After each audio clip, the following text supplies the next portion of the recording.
कल या पिछले वाले जो भी डिस्कशन था उसमें हमने प्रकृति के बारे में कुछ बात किया था। तो प्रकृति में हम ये कह रहे थे कि प्रकृति में 4 अवस्थाएं हैं, या पूरे प्रकृति को हम 4 कैटेगरी में देख सकते हैं, है ना। वो कैटेगरी बनाने का भी कुछ आधार है ना। मतलब ऐसे कैटेगराइज करना हो तो 4 क्यों, मतलब बहुत सारे अलग अलग कर सकते हैं। जैसे जिसको हम प्राण अवस्था कह रहे हैं, मतलब पेड़ों को अलग अलग आधार पर भी बांट सकते हैं, या जीवों में भी अलग अलग, जैसे मोटा कैटेगरी है जीवों में शाकाहारी मांसाहारी या कुछ जो दोनों में आ गए। तो हम कैटेगरी तो अलग अलग बना सकते हैं, लेकिन एक निश्चित आधार पर जो हम लोगों ने पिछली बार चर्चा किया है, स्वभाव धर्म के आधार पर हमने पूरे प्रकृति को 4 अवस्थाओं के रूप में समझा। इसको कहा पहले पदार्थ अवस्था। मतलब पदार्थ अवस्था का मतलब क्या है कि जो भी मिट्टी पानी हवा मटेरियल के रूप में जो कुछ भी है, जहाँ पर केवल जिसका धर्म है केवल होना, या जहाँ पर केवल रचना विरचना हो रही है या संगठन विघटन हो रहा है ना, और वो जैसा है वैसा बना रहता है, ये इसको कह रहे हैं पदार्थ अवस्था। अब प्राण अवस्था किसको कह रहे हैं, जहाँ पर ये जो वनस्पतियां हैं या पेड़ पौधे हैं छोटे बड़े, ये सबको हम प्राण अवस्था कह रहे हैं। यहाँ पर देखेंगे तो श्वसन प्रश्वसन हो रहा है, तो ये एक क्रिया के रूप में ये दिखता है। और उसमें जो है वो वृद्धि भी है, मतलब वो बड़ा हो जाता है। तो श्वसन प्रश्वसन प्रजनन और वृद्धि, ये 3 चीज उसमें एक्स्ट्रा है जो मटेरियल में नहीं है। तो इस आधार पर हमने उसको एक अलग अवस्था के रूप में पहचाना। तो पेड़ पौधों के बाद अगर देखेंगे तो उसके बाद आता है जीव अवस्था। तो जीव में क्या है, तो जीव का शरीर जो है वो प्राण अवस्था का ही भाग है। उसमें प्राण अवस्था जैसे ही स्वभाव धर्म दिखाई पड़ता है, लेकिन उसमें एडिशनली कोई चीज दिखाई पड़ती है जिसको कह रहे हैं जीने की आशा। वो जीना चाहता है, ये उसमें एक एडिशनल चीज दिखती है। या मानना भी दिखता है। तो जहां पर मानना दिखता है वहां से हमने कहा था कि वो चैतन्य क्रिया होती है। तो इसका मतलब है कि जीव में जड़ और चैतन्य दोनों। फिर हमने मानव को जहां पर अलग एक कैटेगरी के रूप में पहचाना, उसको कहा ज्ञान अवस्था की क्या। तो ज्ञान अवस्था में कह रहे थे कि केवल मानव है और मानव की जो आवश्यकता है वो ज्ञान पूर्वक जीने की है। तो अगर प्रकृति को देखेंगे तो ये क्या है, ये इकाइयों का समूह है।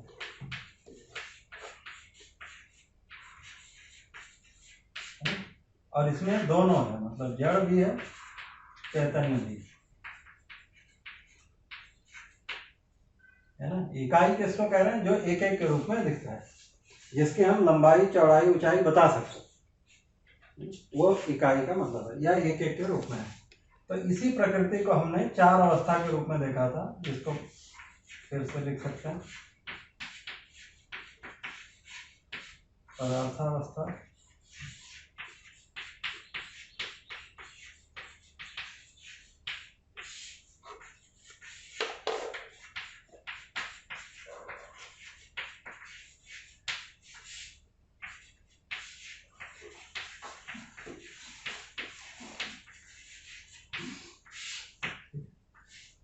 ये इतनी बात हम लोगों ने कर ली। और ये भी देखा था कि ये जो 4 अवस्थाएं हैं, तो प्रकृति में जो भी कुछ है उनको इन 4 अवस्था में रख सकते हैं। और ये 4 अवस्थाएं है ना, व्यवस्था में है, एक निश्चित ऑर्डर में है, या परस्पर पूरक। तो इनमें एक आवर्तनशील प्रक्रिया के तहत है ना चीजें चल रही हैं, और वो एक दूसरे के लिए परस्पर पूरक है।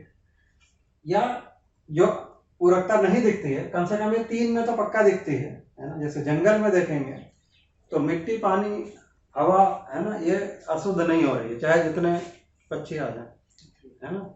या मतलब है कि पेड़ पौधे कम नहीं हो रहे हैं, है ना, जानवरों के उसमें भी एक बैलेंस बना ही होगा। लेकिन जैसे ही है ना ज्ञानावस्था शुरू होता है, वहां पर चूंकि कल्पनाशीलता कर्म स्वतंत्रता है, तो वो उसके चक्कर में फिर बहुत सारी चीजें हैं, है ना। मतलब पेड़ कम हो सकते हैं, जंगल साफ हो सकता है, एक प्रकार की स्पेसीज विलुप्त हो सकती है, टेम्परेचर बढ़ सकता है, पोल्यूशन हो सकता है या हो रहा है, ये सारी चीजें होंगी। लेकिन अगर इसको देखेंगे तो मानव को भी अगर समझ में आ जाए तो हम अपने पूरकता का निर्वाह कर सकते हैं। हमारा जो भागीदारी है उसको हम समझकर उसको निर्वाह करेंगे तो चीजें ठीक हो सकती है।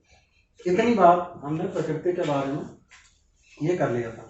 और इकाई का जो भी मतलब है वही, तो हर इकाई को समझने गए थे तो उसको कहा था कि इकाई जो है वो एक एक के रूप में है, क्रिया है ना।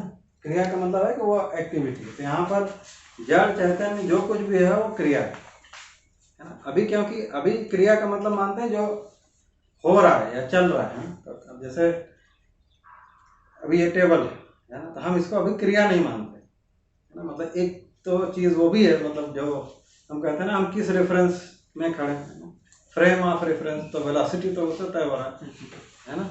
और धरती के बाहर से देखेंगे तो टेबल चेयर भी बहुत तेजी से चल रहा है ना, मतलब अनइमेजिनेबल गति से चल रहा है। और धरती का रेडियस और है ना 24 घंटे का वो मान के बनाएंगे अगर ओमेगा से, तो इसकी वेलोसिटी बहुत ज़्यादा है। तो ऐसे तो क्रिया हो ही गया फिर तो, है ना, अगर दूर से देखेंगे। बट अभी भी हमको ये दिख रहा है कि ये मतलब ये स्टेशनरी है, तो हम उसको क्रिया नहीं कर रहे। मतलब कोई चीज़ अभी इसको जला दीजिए, यही टेबल को, लकड़ी को, तो हम बोलेंगे कुछ क्रिया हुआ है ना। तो ये मतलब, तो अभी उस क्रिया की बात नहीं हो रही। अगर इसमें देखेंगे टेबल चेयर, तो टेबल चेयर किस तरीके से बना हुआ है,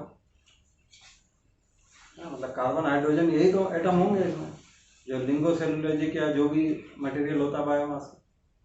अब वो जो कार्बन और ये एटम है वो स्थिर है ना, उनमें भी एक प्रकार का कंपन वाइब्रेशन होता ही है, उसी से तो पहचान है।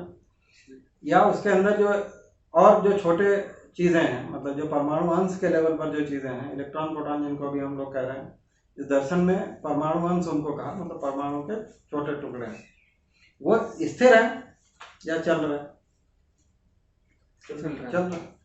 तो उस अर्थ में देखेंगे तो जो भी इकाई है वो क्रिया है। इकाई का मतलब है एक एक के रूप में है, एक बात हो गया। दूसरा है एक एक के रूप में होने का मतलब है हम उसकी लंबाई चौड़ाई ऊंचाई हम पहचान सकते हैं, उसको हम इकाई कह रहे हैं, और उसको वो क्रिया ही है, ठीक है। और ये भी कहा था कि इकाई है तो अगर उसको पूरा पहचानना है तो उसका रूप, गुण, स्वभाव, धर्म, ये 4 चीजें पहचानने पर हमको पूरी तरह से इकाई समझ में आती है। उसमें यह भी कहा था कि ये जो 2 चीजें हैं ये निरंतर चीजें हैं, ये बदलती नहीं है, ये चीजें परस्परता के हिसाब से बदल जाती हैं।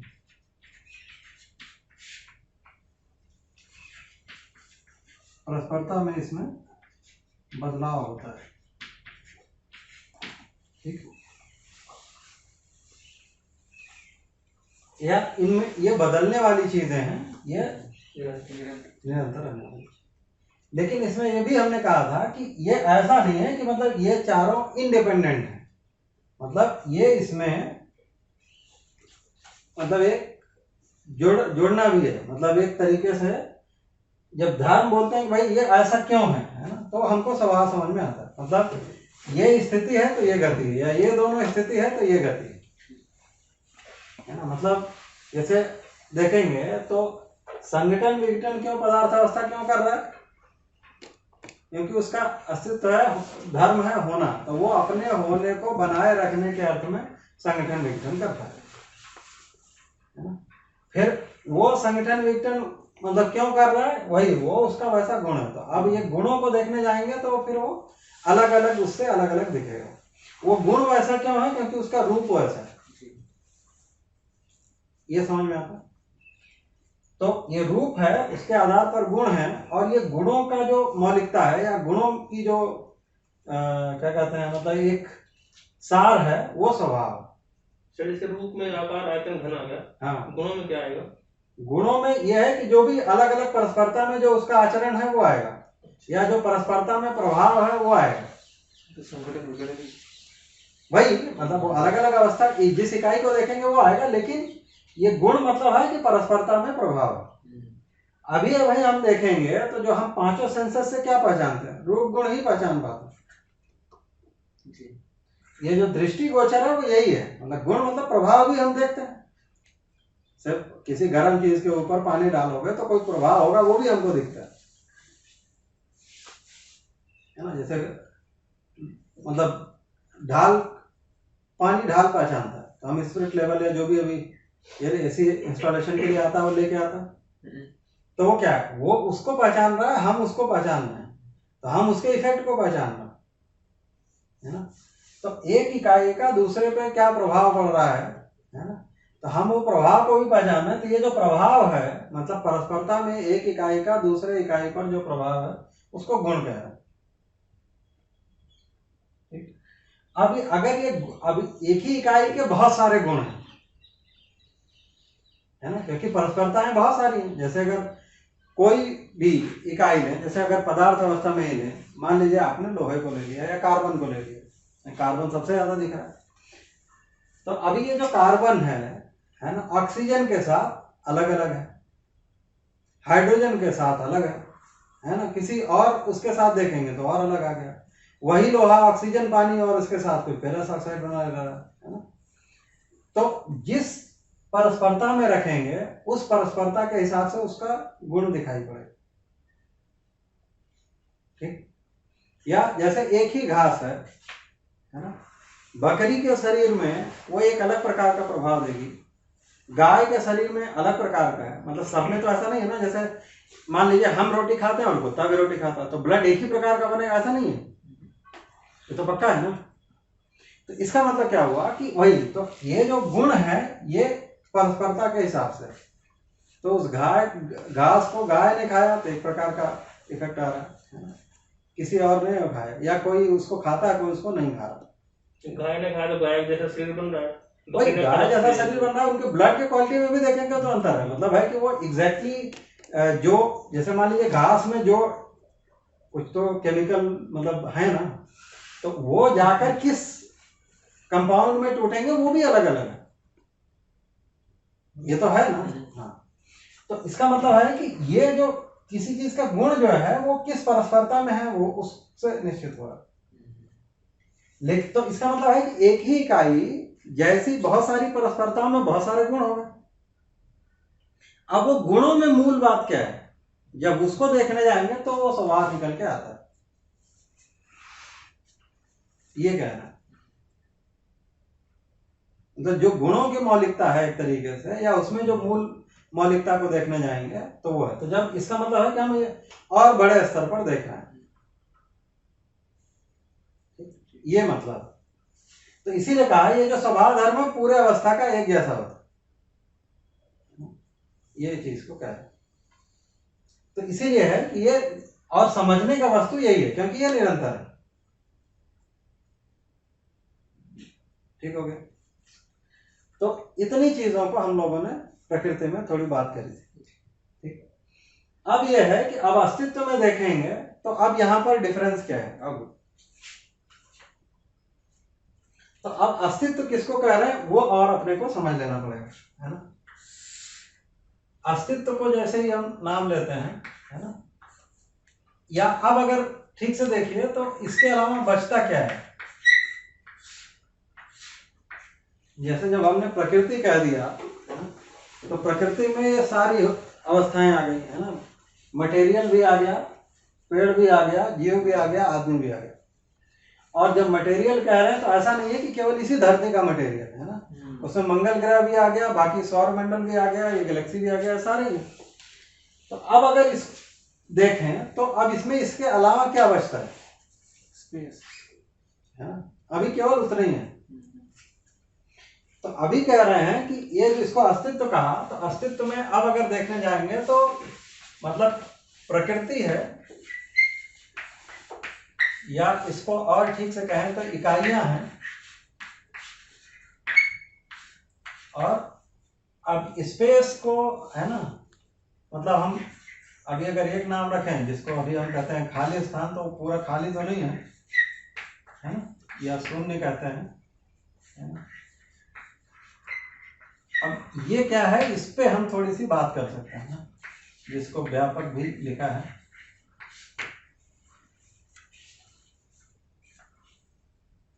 ठीक। तो अभी हम ये कह रहे हैं कि अब अगर पूरे अस्तित्व में देखें तो ये दो प्रकार की चीजें हैं। तो एक प्रकार की चीज ये है, दूसरे प्रकार की चीज ये है। अस्थि का मतलब है होना, है ना। या होना। तो अभी हम क्या कह रहे हैं, ये दोनों चीजें हैं, और है का मतलब पहले भी था, अभी भी है, आगे भी रहेगा, निरंतर है, तो मतलब या उसी को नित्य वर्तमान का ये है। मतलब इसका मतलब ये है, मतलब यहीं से आप समझना शुरू कर सकते हैं। पहली बात तो ये समझ लेना, क्योंकि अभी क्या है, अभी भी आप देखेंगे तो हम कोई भी चीज करें, जैसे अभी हमारा क्या है, कहाँ से शुरू हुआ ये यूनिवर्स, बिग बैंग से शुरू हुआ। ये अभी क्या है, हम वहां से शुरू करते हैं। अभी बिग बैंग किस चीज से हुआ, भाई उसके पहले भी तो कोई मटेरियल रहा होगा ना, तब जो वो गोला था फटा होगा, मतलब फटा कि नहीं फटा वो एक अलग मुद्दा है, लेकिन उसके पहले भी तो कोई चीज रहा होगा ना। वो क्या था, मतलब वो इकाई था या ये था। मतलब अभी एक चीज और भी अपने को समझना है, अभी हम अपन क्या कह रहे हैं कि ये दो चीजें हैं, ठीक। तो इसका मतलब ये है कि पूरे अस्तित्व में इन दोनों के अलावा तीसरा कुछ नहीं है। मतलब एक प्रकार की ये चीज है जिसका हम लंबाई, चौड़ाई, ऊंचाई बता सकते हैं, एक एक के रूप में बता सकते हैं, और एक चीज ऐसा है जिसकी लंबाई, चौड़ाई, ऊंचाई नहीं है, मतलब जो खाली स्थान है या जो स्पेस है। अब ये कहां तक है,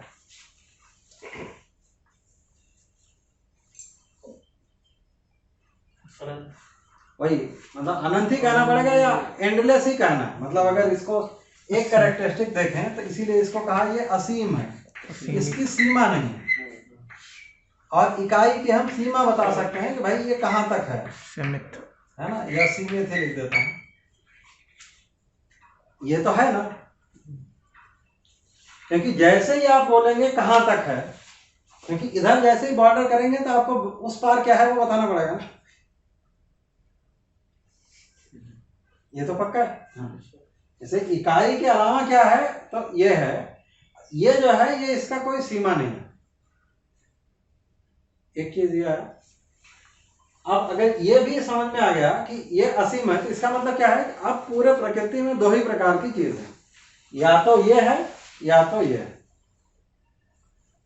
तीसरे प्रकार की कोई चीज की कल्पना भी होती है, मतलब जो है नहीं उसकी कल्पना करना भी मुश्किल है, या नहीं होती कि नहीं। कल्पना में इकाई होता है।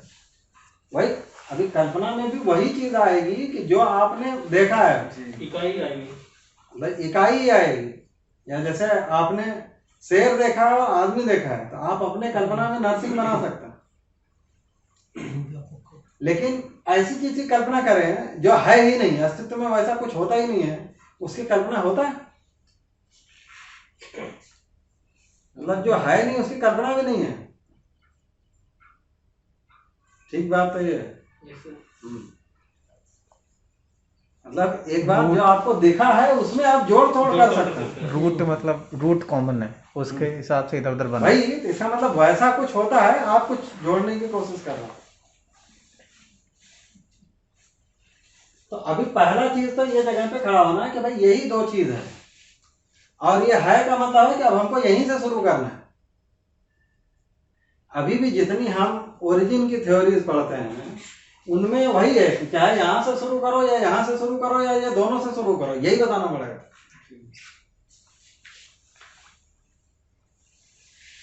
जैसे कुछ जगह पर ये हुआ कि केवल पहले यही है ना, लेकिन ये है, मतलब ये है कि एक जगह आपको ऐसा चूज ही करना पड़ता है कि जहां पर आप बोलते हैं कि ये है,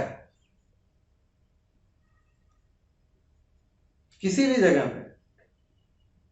से अभी भी आप किसी भी मेथड से चलिए, चाहे बिग बैंग से चलेंगे तो पहले कोई एक गोला है, उसके बाद ही है वो। अब वो क्या है, वो इकाई है कि व्यापक है ना, सिर्फ भाई गोला के हिसाब से इकाई। बारहवीं तो होगा ही ना दोस्तों। ठीक है, मतलब चलो मान लेते हैं दोनों है, लेकिन वो भी यहीं से शुरू कर रहे हैं ना, इसका मतलब तो ओरिजिन क्या पता चला भाई, वो तो वहां से तुम शुरू किए भाई, उसके पहले क्या था। तो एक जगह पर आप मतलब अल्टीमेटली आपको एक ऐसी जगह पे ही आना पड़ता है कि ये है, इसके पहले वाला नहीं बदलना। अभी क्या है कि अगर दो दूसरे वाले मेथड चलिए, ईश्वर ने दुनिया को बनाया, उसको किसने बनाया? बना बनाया। वो बना बनाया, वो है। ठीक, इसका मतलब है कि आप एक जगह पर किसी भी मेथड से चलेंगे, जैसे ब्रह्म है ना, वो ये बन गया, मतलब अल्टीमेटली क्या है, चाहे यहाँ से चलेंगे या यहाँ से चलेंगे या ये दोनों से चलेंगे, लेकिन आपको एक जगह पर है, ये जगह पर आना होगा। Starting line. अब ये है कि आप वो जो एजम्पशन मान रहे हो जो है, उसमें हो सकता है कि उसको हम समझ सकते हैं, समझा सकते हैं, प्रमाणित कर सकते हैं, इतना तो होना पड़ेगा ना। डिफरेंस इतना हो सकता है, मतलब आपने हो सकता है कि भाई चलो ठीक है, मतलब इससे ये बन गया, अब ये किसने बनाया, फिर आप बोलोगे कोई x1 ने बनाया, फिर वो उसको किसने बनाया, वो x2 ने बनाया, वो दोनों ने मिलकर किसी और को बनाया। आप स्टोरी तो चाहे जितनी लिख दीजिए, बट अल्टीमेटली फिर वहां पे तय होना पड़ेगा कि आप जो भी मान रहे हैं, है ना, उसको आदमी को हम समझ सकते हैं। वही जो हमने कहा ना, निरीक्षण परीक्षण में जो बात हुई, वो तो होना पड़ेगा ना कि हम उसको समझ सकते हैं, हम उसको समझा सकते हैं, उसको प्रमाणित कर सकते हैं, इतना होना पड़ेगा। तो वो जगह इसको देखेंगे तो ये यहाँ से शुरू हो सकता है। सर एक रेफरेंस से कोई रेफरेंस नहीं है, ये जो है उसी का अनुभव है। अच्छा, मतलब एंड पॉइंट वहीं जाके रुक गया। वही तो अनुभव में आएगा ना। वो हमारे कहने से आप मान लोगे तो समस्या नहीं पड़ोगे, उसमें तो सिंपल बात है। मतलब ऐसे तो क्या है, आदमी बहुत कुछ माने ही हुए है ना, चल क्या रहा है, मतलब मान के तो कहीं भी नहीं पहुंचा। हर आदमी या हर परंपरा में या साइंस में भी देखेंगे तो हम क्या मान के ही तो चल रहा है, लेकिन उसका कोई निष्कर्ष नहीं है। सर अभी आप देखेंगे तो सारे लोग मान भी नहीं रहे कि बिग बैंग है, मतलब उसके अगेंस्ट में लोगों ने किताबें लिखी हैं, आप पढ़ेंगे तो पता चलेगा। मतलब रेड शिफ्ट और ये जो वो कर रहे हैं कि सब ग्रह दूर जा रहे हैं, जो भी है उसके अगेंस्ट में भी डेटा प्रस्तुत किया गया है। लेकिन वही है कि वो तो आपकी मौज है ना, कौन वाले को मानोगे और किसको पॉपुलराइज करोगे। जो तुम्हारी मान्यता को सेट करता है वो ठीक, मतलब ये तो यही विधि से तो चल रहा है। मतलब है कि जैसे इवन जो डार्विन का सिद्धांत है, struggle for survival, same time पे एक और आदमी है कुरपुटकिन करके, उसने एक और किताब लिखी है म्यूचुअल एड, मतलब ऑलमोस्ट सेम टाइम फ्रेम में, वो भी जंगल को अध्ययन करके लिख रहा है, ये भी जंगल को अध्ययन करके लिख रहा है। एक कह रहा है कि स्ट्रगल फॉर सर्वाइवल है, एक कह रहा है कि म्यूचुअल एड है ना, मतलब म्यूचुअली एक दूसरे को ये कर रहा है। अभी तुमको दूसरे वाले का नाम भी नहीं पता है ना, डार्विन का नाम सबको पता, तो ये किस विधि से है? क्या नाम बताया सर आपने? उसका कुरपुटकिन कुछ म्यूचुअल एड करके आप किताब का नाम डालेंगे तो आपको मिलेगा, है ना, कई है, मतलब के से ही कुछ नाम है, बट वो क्या चीज पे उसने किया सर, वो म्यूचुअल एड क्या चीज पे उसने लिखा? वही मतलब जो जंगल में जो जीव हैं, है ना, ये जो है वो वहां पर स्ट्रगल फॉर सर्वाइवल नहीं चल रहा है, एक दूसरे के लिए पूरक हैं या मतलब एक दूसरे का सहयोग कर रहे हैं, जो भी है, मतलब उसने क्या देखा है वो आप उसको उसके करके ही लिखेंगे। एक और कोई किताब है, मैं उसका नाम भूल गया, उसमें भी उनने कुछ लिखा, वो एक ऑस्ट्रेलियन कोई ये है, मैं कभी उस पर करेंगे, कभी नहीं याद आ रहा। तो अभी अपन खाली इतने ही कह रहे हैं कि मतलब अब क्या है, अगले ने कोई चीज को देख के बोला है ना, तो आपके दिमाग में जो होता है या आप जैसा सोचते हैं, जैसे वही मैंने कहा कि ये जो मानना वाला कार्यक्रम है ना, ये निरीक्षण परीक्षण क्यों करना जरूरी है, क्योंकि अभी क्या है, हम सुनते भी वही है जो हम सुनना चाहते हैं। ठीक, तो ये जो ये वाले में भी है कि हमको कौन सा स्टोरी समझ में आता है। बिग बैंग वाला सबको ठीक थोड़ी लग रहा है, साइंटिफिक कम्युनिटी में सबका ठीक नहीं लग रहा है, लेकिन वही जो साइंटिफिक कम्युनिटी वाला है वो कोई और दूसरी किताबें पढ़ता है तो उसको वो वाला ठीक लग जाता है ना, मतलब वो है। तो ये तो आपकी मौज है कि आपने कौन सा वाला मान के चलना, लेकिन अभी अपन ये कह रहे हैं कि ये बात ठीक है कि एक जगह से शुरू करना है, ये तो करना ही पड़ेगा, हर आदमी वही शुरू किया है, लेकिन वो जो जगह है जहां से आप शुरू करोगे वो आपके अनुभव में आना जरूरी है। मतलब आपके निरीक्षण, परीक्षण, सर्वेक्षण ये इसमें तो आएगा कि हम उसको समझ सकते हैं, अपने अनुभव से देख सकते हैं, है ना, और हम उसको प्रमाणित कर सकते हैं। ये जगह पे आना जरूरी है। ठीक, इसमें खाली इतनी बात है। और जिसको हम समझ सकते हैं या वो अनुभव में आएगा वो सबके लिए एक जैसा होगा कि अलग अलग होगा? जैसा एक ही होना पड़ेगा। वो सार्वभौमिक सार्वकालिक होगा ही। हमने तो उस पर बात करी थी पहले कि समझ में क्या आएगा, जो सार्वभौमिक सार्वकालिक होगा। तो अगर कोई चीज अनुभव, सभी के अनुभव में एक होनी है, तो वो जो लाइन होगा वो सबके लिए एक ही होगा ना। ये बात ठीक। तो इसके बारे में इतना कहना है कि ये है, जब हम कह रहे हैं तो इसका मतलब है कि ये नित्य है। मतलब हर देश काल में, है ना, एक जैसा है। ये मतलब अस्तित्व का मतलब यहां पर ये कह रहे हैं कि ये दोनों चीजें हमेशा से हैं, हमेशा रहेगा।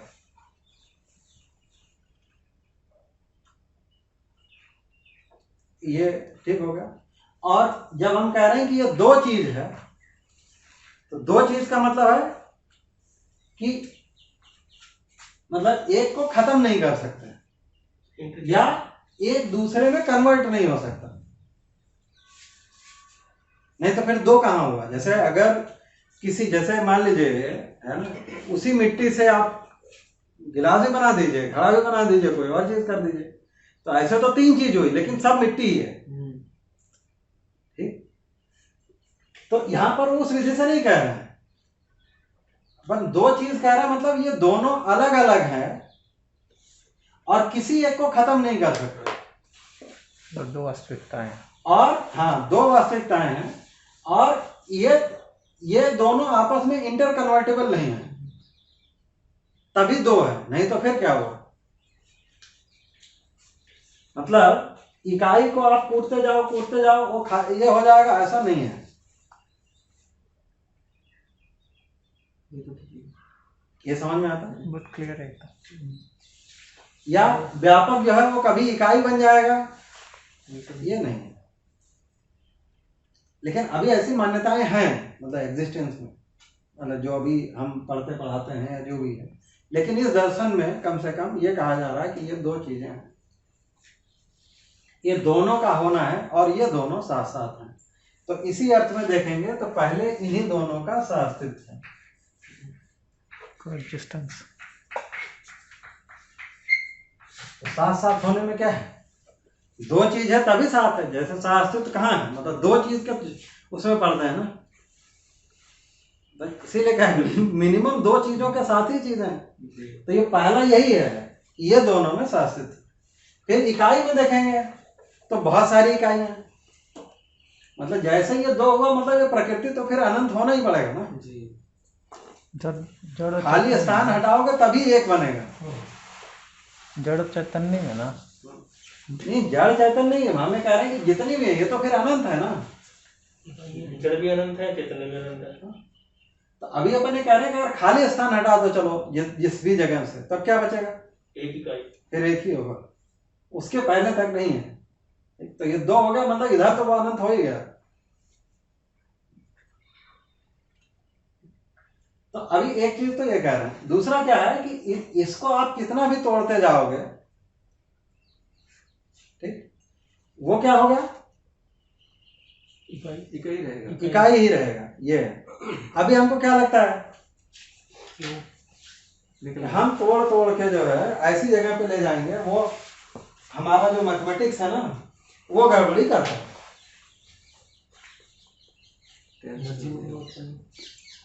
जैसे क्या है, अभी ये कितनी चाक है? दो है। अभी कितना हुआ? एक हो गया। अब वापस दो। इतने सारी समस्या इतनी ही है। तो हमको क्या लगा, ये आधा हो गया। अभी इकाई के रूप में ये दो हो गए। अगर इकाई का मतलब एक एक के रूप में, इसके लंबाई चौड़ाई ऊंचाई हम ये कर सकते हैं। अब इसको तोड़ देंगे तो अब ये कितना हुआ, ये 1/4 नहीं हुआ, पर इतना झंझट। अभी क्या है, तो इसका मतलब क्या है कि जो हम मैथमेटिक्स कर रहे हैं मतलब उसमें हमारा कुछ अजम्पशन भी चल रहा साथ में। बाकी तो फिर वो जीरो होता ही नहीं ना। नहीं, अभी आप वैसे भी देखिए, जैसे जोड़ेंगे किसको, जैसे 2 केला और 2 सेब कितने हुए, 2 केला 2 सेब। दोनों दो हुए। तब हम क्या करते हैं, हम पहले बनाते हैं कि 2 फल प्लस 2 फल बराबर 4 फल, ये होगा, यूनिट से हम लेते हैं। तभी जुड़ेगा ना। हाँ, इसका मतलब क्या है कि ये बिना वस्तु के हम गणित जो कर रहे हैं, ये तो समस्याकारी यही इसीलिए हुआ ना, अस्तित्व में जो भी है वो एक एक के रूप में है, सारा चीज क्वांटाइज्ड है, मतलब इकाई में देखेंगे, और इकाई के अलावा एक ही चीज है जो अनंत है, बाकी सब क्वांटाइज्ड है, मतलब एक एक के रूप में ही है। तो हमारा जो जीरो का कॉन्सेप्ट कहाँ से आ गया कि हम जो है वो तोड़ना शुरू करते हैं। पहले क्या हुआ, 1/2 हुआ, फिर 1/4 हुआ, फिर वैसा करके फिर क्या है 1/∞ हो गया। ये क्या होता है, जीरो। बस खत्म हो गया। यही तो मतलब कर रहे हैं अपन।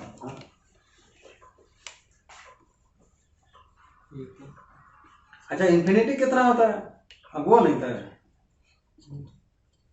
तो इसीलिए कोई भी इकाई को आप तोड़ते जाएंगे तो वो व्यापक में नहीं होगा, एक तो ये। तो ये 2 चीज हो गया, दोनों का सहअस्तित्व हो गया, इतना ठीक है।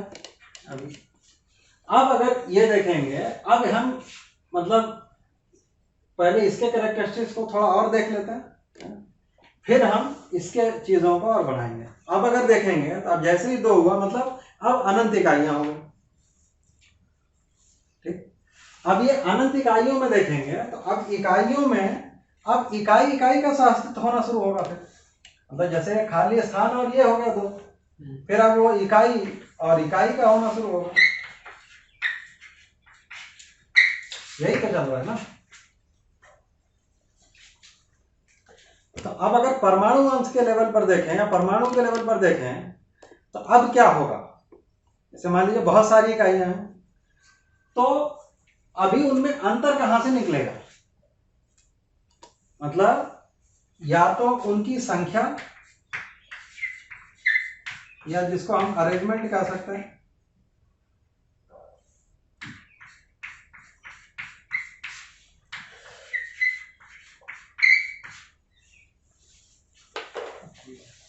मतलब जैसे परमाणु अंश है तो एक जैसे लोहा है और कार्बन है और चांदी है, इसमें क्या अंतर, या सोना है, ये ऑक्सीजन है, इसमें अंतर क्या है।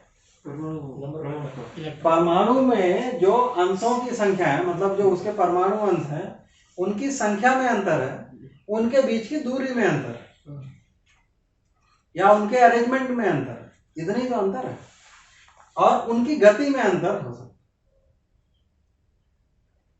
मतलब गति को मैंने अलग से भी लिखा, मतलब इसको लिख सकते हैं, लेकिन मुख्य रूप से क्या है, अरेंजमेंट में अंतर है और दूरी में अंतर, इतने तो है।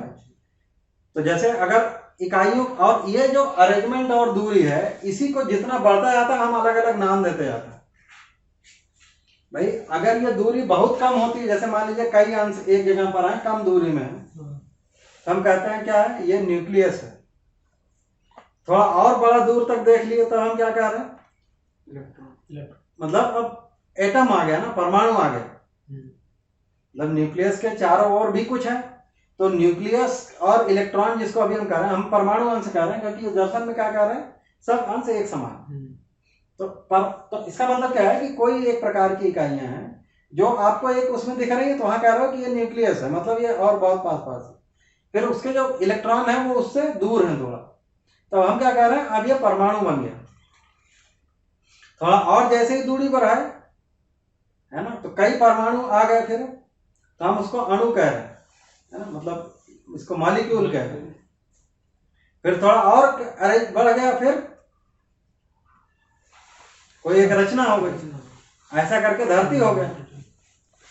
अब अगर और दूरी बढ़ा दिए तब हम क्या कह रहे हैं, ये ग्रह है, जब सोलर सिस्टम और उसमें मतलब एक एटम में उसमें भी कुछ अंश हैं, कुछ इकाइयां हैं, उसके चारों ओर कुछ इकाइयां चक्कर लगा रही, यही तो हो रहा है। सोलर सिस्टम में क्या हो रहा है? सन होगा न्यूक्लियस। उस वो एक इकाई है या कुछ इकाइयां हैं, उसके चारों ओर चीजें चक्कर लगा रही। अंतर क्या है? उनकी इकाइयों की संख्या में अंतर है। भाई सन में कितने इकाइयां होंगी, है ना? तो एक तो संख्या में अंतर आ गया, दूसरा है जो उसके बाद दूरी में अंतर है। जैसे एक एटम के न्यूक्लियस और इलेक्ट्रॉन के बीच में जितनी दूरी है ना, और सूरज और धरती के बीच में जो दूरी है वो बराबर है, अलग है। तो दूरी बहुत ज्यादा है उधर, तो वो जो ज्यादा है तो हम इसको क्या कह रहे हैं? ग्रह। अब ऐसे ही देखेंगे तो अब और दूरी बढ़ा दिए तब क्या बोलते हैं कि एक गैलेक्सी है। मतलब एक गैलेक्सी और दूसरी गैलेक्सी के बीच में जो दूरी है, और जो मान लीजिए एक ग्रह के बीच में दूरी है, सन और अर्थ के बीच में जो दूरी है, उसमें बहुत अंतर है। ये तो समझ में आता है। तो इसका मतलब क्या है कि ये जो हम नाम अलग अलग दे रहे हो, क्या चीज वो? दूरी का है, संख्या में अंतर है, दूरी में अंतर है। और अभी एक चीज और देखेंगे कि वो गतियों में भी अंतर हो सकता है। गति में भी देखेंगे तो मुख्य रूप से दो ही प्रकार की गति है, मतलब घूर्णन और कंपन, है ना? या इसी को घूर्णन और ये वर्तुल, मतलब वो एक ही जैसा आ जाता है ना? जैसे धरती है ना? तो धरती क्या कर रहा है? सूरज के चारों ओर भी घूम रहा है और अपने एक्सिस पे भी घूम रहा है ना? तो जो सूरज के चारों ओर घूमता है उसको हम कह रहे हैं वर्तुलात्मक गति है, और जो अपने एक्सिस पे घूम रहा है वो घूर्णन है। लेकिन अभी वही है कि जैसे एक्सिस से जो अभी हमने बात की कि ये जो टेबल दिख रही है, अगर आप स्पेस से देखेंगे तो टेबल काफी तेजी से घूम रही है। अब ये टेबल क्या है? ये घूर्णन कर रही है कि वर्तुल कर रही है? तो अर्थ के एक्सिस से देखेंगे तो ये जो है ये वर्तुल हो रहा है ना? वो वही हो गया। तो इस अर्थ में कह रहे हैं कि ये दोनों एक ही प्रकार की गतियां हैं। कंपन जो है वो एक प्रकार का वाइब्रेशन, यही होगा। तो अभी अब अगर इकाइयों को पहचानने जाएंगे तो इन्हीं में कोई अंतर दिखता है। जैसे अभी हम क्या कहते हैं? टेम्परेचर बढ़ गया, जैसे लोहा है तो उसमें गति और ये है, ठीक। लेकिन वो अगर वैसा बना भी हुआ है तो टेम्परेचर बढ़ गया का मतलब क्या है? गति में परिवर्तन हो, है ना? मतलब हम तो अभी यही पढ़ा रहे हैं, टेम्परेचर को कैसे डिफाइन किया हुआ? इंटरनल एनर्जी बढ़ है ना? जाएगी। वही इंटरनल एनर्जी बढ़ेगी। अभी इंटरनल एनर्जी को जब माइक्रोस्कोपिक उसमें जाएंगे तो ट्रांसलेशन, रोटेशन, कुछ वही बताते हैं ना। वो कुछ 3/2 kT आता है ना, बोल्ट्जमैन कांस्टेंट समथिंग जो भी है। तो अल्टीमेटली क्या हुआ? वो गति का ही मेजरमेंट कर रहा है ना। तो इसका मतलब ये है कि उनके इनमें ही अंतर आता है, उसी को हम अलग अलग पहचान रहे हैं। अभी क्या वही वाइब्रेशन बढ़ जाता है तो हमारा मतलब कोई स्टेट में भी चेंज हो जाता है। ऐसा थोड़ी है कि भाई लोहे को आप हीट करते रहोगे तब तक टेम्परेचर बढ़ रहा है, एक समय के बाद वो मेल्ट हो जाता है। मतलब एटम मॉलिक्यूल के बीच में दूरी क्या हुआ? और बढ़ गया। मतलब जो मॉलिक्यूल मतलब एटम्स हैं उनके बीच में दूरी बढ़ गया, और करोगे तो गैसियस हो गया। अंतर तो यही तो नहीं है। मतलब तो क्या हो रहा है? मतलब दूरी का अंतर आ रहा है, संख्या आवश्यकता उतनी है जी।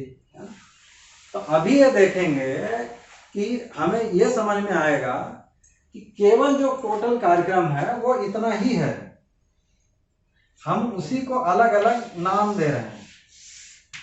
मतलब ये कुछ इकाइयां हैं, है ना? अभी वो इकाइयां आप परमाणु अंश के लेवल से शुरू कर सकते हैं जहां पर हम ये डिफाइन कर रहे हैं। तो अब वो है कि उनकी संख्या में भेद है, दूरी में भेद है और गति में अंतर है। इतने के आधार पर हम सॉलिड, लिक्विड, गैस, ये एटम, वो एटम, ये गैलेक्सी, ये प्लैनेट सब आ जाता है। ये समझ में आता है आपको? इतनी चीजें। अब इन्हीं को हम अलग अलग तरीके से पहचान रहे हैं। मतलब जैसे अभी क्या है कि जैसे चाहे ये जो चेयर है और जो ये मान लीजिए ये जो कपड़ा है और ये जो टेबल में प्लास्टिक है, दोनों के इलेक्ट्रॉन में तो कोई अंतर नहीं है ना अभी के हिसाब से। अब तो खैर वो इलेक्ट्रॉन के नीचे भी चले गए है ना, बोसॉन और म्यूऑन, ऐसे ग्लूऑन्स है ना, अभी वो लेवल पे चले गए, तो वहां पे देखेंगे तो फिर तो और खत्म हो जाएगा अंतर, है ना। लेकिन अभी भी तो इसका मतलब क्या है कि वो अंशों के लेवल पर अगर आप देख रहे होंगे तो वो इकाइयां मतलब एक जैसी हैं, तो फिर आपको खाली यही दिखने वाला है जी। मतलब इकाई तो हम किसी भी लेवल पर इकाई ही बोल रहे हैं ना, जहां पे भी हम एक एक के रूप में पहचान ले। तो धरती एक बड़ी इकाई है, ये चेयर एक छोटी इकाई है। चेयर के अंदर भी देखे जाएंगे तो जो नीचे का व्हील है वो अलग इकाई है और ये अलग इकाई है, ऐसे ही होगा। तो उसको जितना छोटा करते जाएं चाहे जितना बड़ा करते जाएं, सन भी एक इकाई हो गया। अब अगर उसके अंदर छोटी इकाइयां देखेंगे तो और बहुत निकलेंगी, है ना, ये मतलब।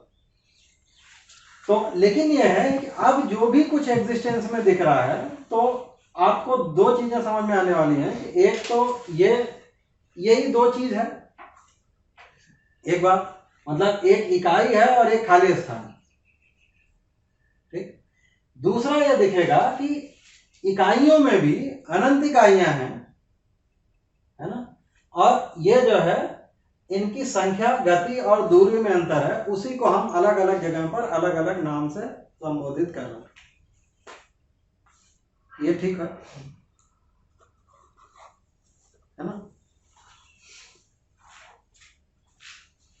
तो अब अगर थोड़ा सा हम इकाइयों और है ना व्यापक को थोड़ा सा और पहचानने का काम कर लेते हैं,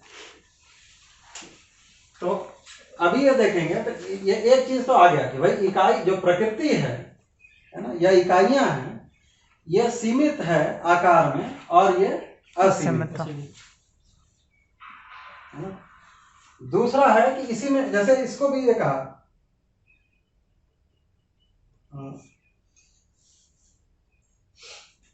अभी जैसे व्यापक के बारे में एक चीज कह रहे हैं, मतलब व्यापक भी इसका नाम दिया है, ये मतलब इसको कई सारी चीजों का नाम दिया है, जैसे अखंड है ना, या व्यापक है, ये सब एक ही चीज के नाम है। खंड क्योंकि हम किस तरफ से देख रहे हैं, जैसे इकाई के तरफ से देख रहे होते हैं तो इकाई सीमित है, तो इसको बोलते हैं कि ये असीम है, इसकी कोई सीमा नहीं। इकाई को हम अलग अलग कर सकते हैं, खंड खंड कर सकते हैं, इसका खंड नहीं हो सकता। तो ये क्या है, ये इसी का निगेटिव शब्द है। इसी को जब मतलब पॉजिटिव तरफ से देखेंगे तो ये व्यापक है। व्यापक है मतलब सभी जगह है, सभी जगह व्याप्त है। इतने इनका मतलब निकलता है, ठीक। अब इसको कह रहे हैं कि ये क्रियाशील है या क्रिया है, ये क्रिया शून्य है।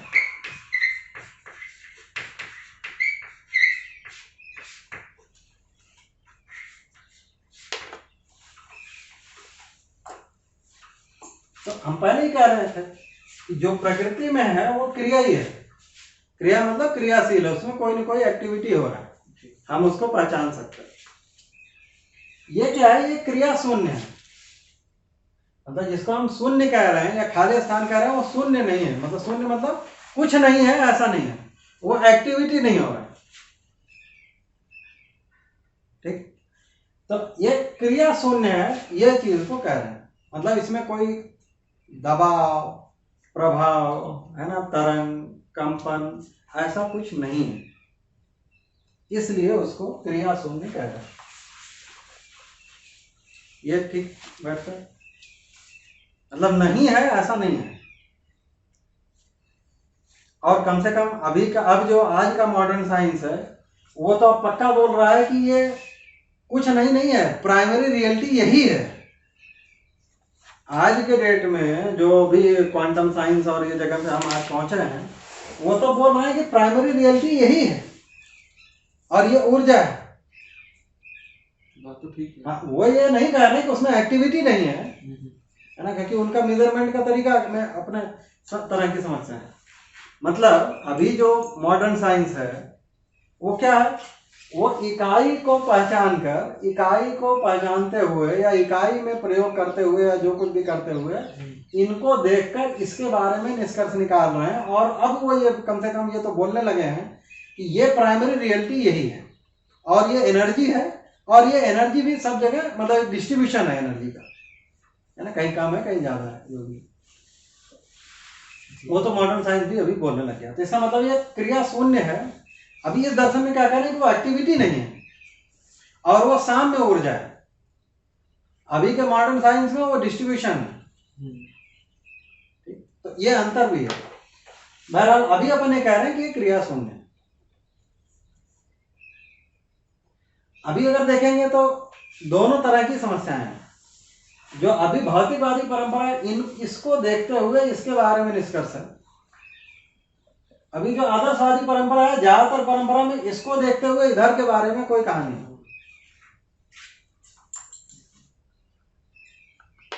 इतना है।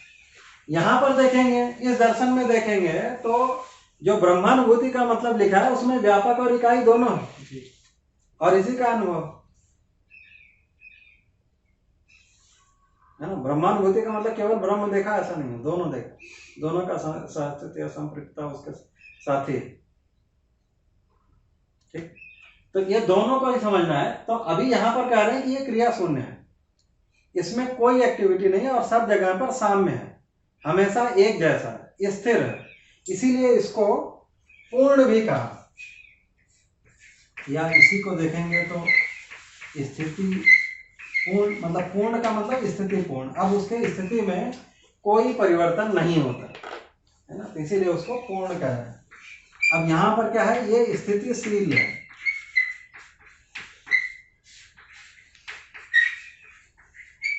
मतलब इसके स्थिति और गति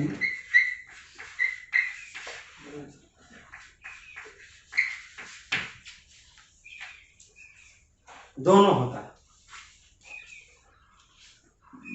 और इसके स्थिति में कोई परिवर्तन नहीं और कोई गति नहीं। ये एक चीज इसके बारे में और कहा जाता है।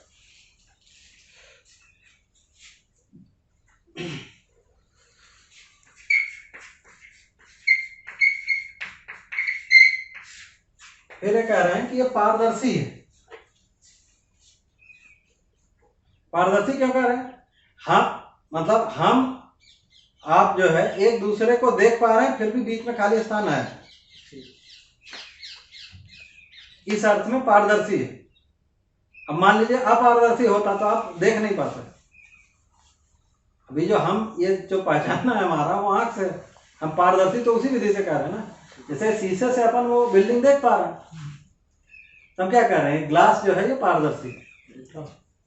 अभी तो है ना।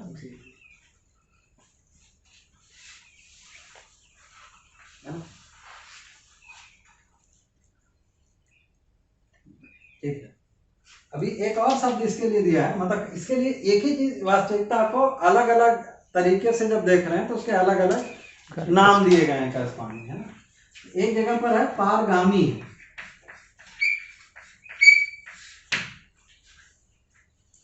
मतलब हर चीज के आर पार है या हर जगह। ये जो अखंड कह रहे हैं ये तभी होगा जब ये पारगामी होगा, नहीं तो नहीं हो सकता, ये तो पक्का है। असीम भी तभी होगा, व्यापक भी तभी होगा। मतलब जैसे अभी ये तो आदमी को समझ में आ, जैसे क्या अभी ये हाथ, तो इसके चारों ओर व्यापक है, ये आपने को समझ में आ जाता है ना। तो इसके लिए 3 शब्द लिखा हुआ है। अभी चलिए यहीं लिख देता हूँ नीचे, है ना, अभी आगे कुछ और लिखेंगे। इसको जो लिखा डूबा है, भीगा है और घिरा है, ये 3 शब्द लिखे हुए हैं बस।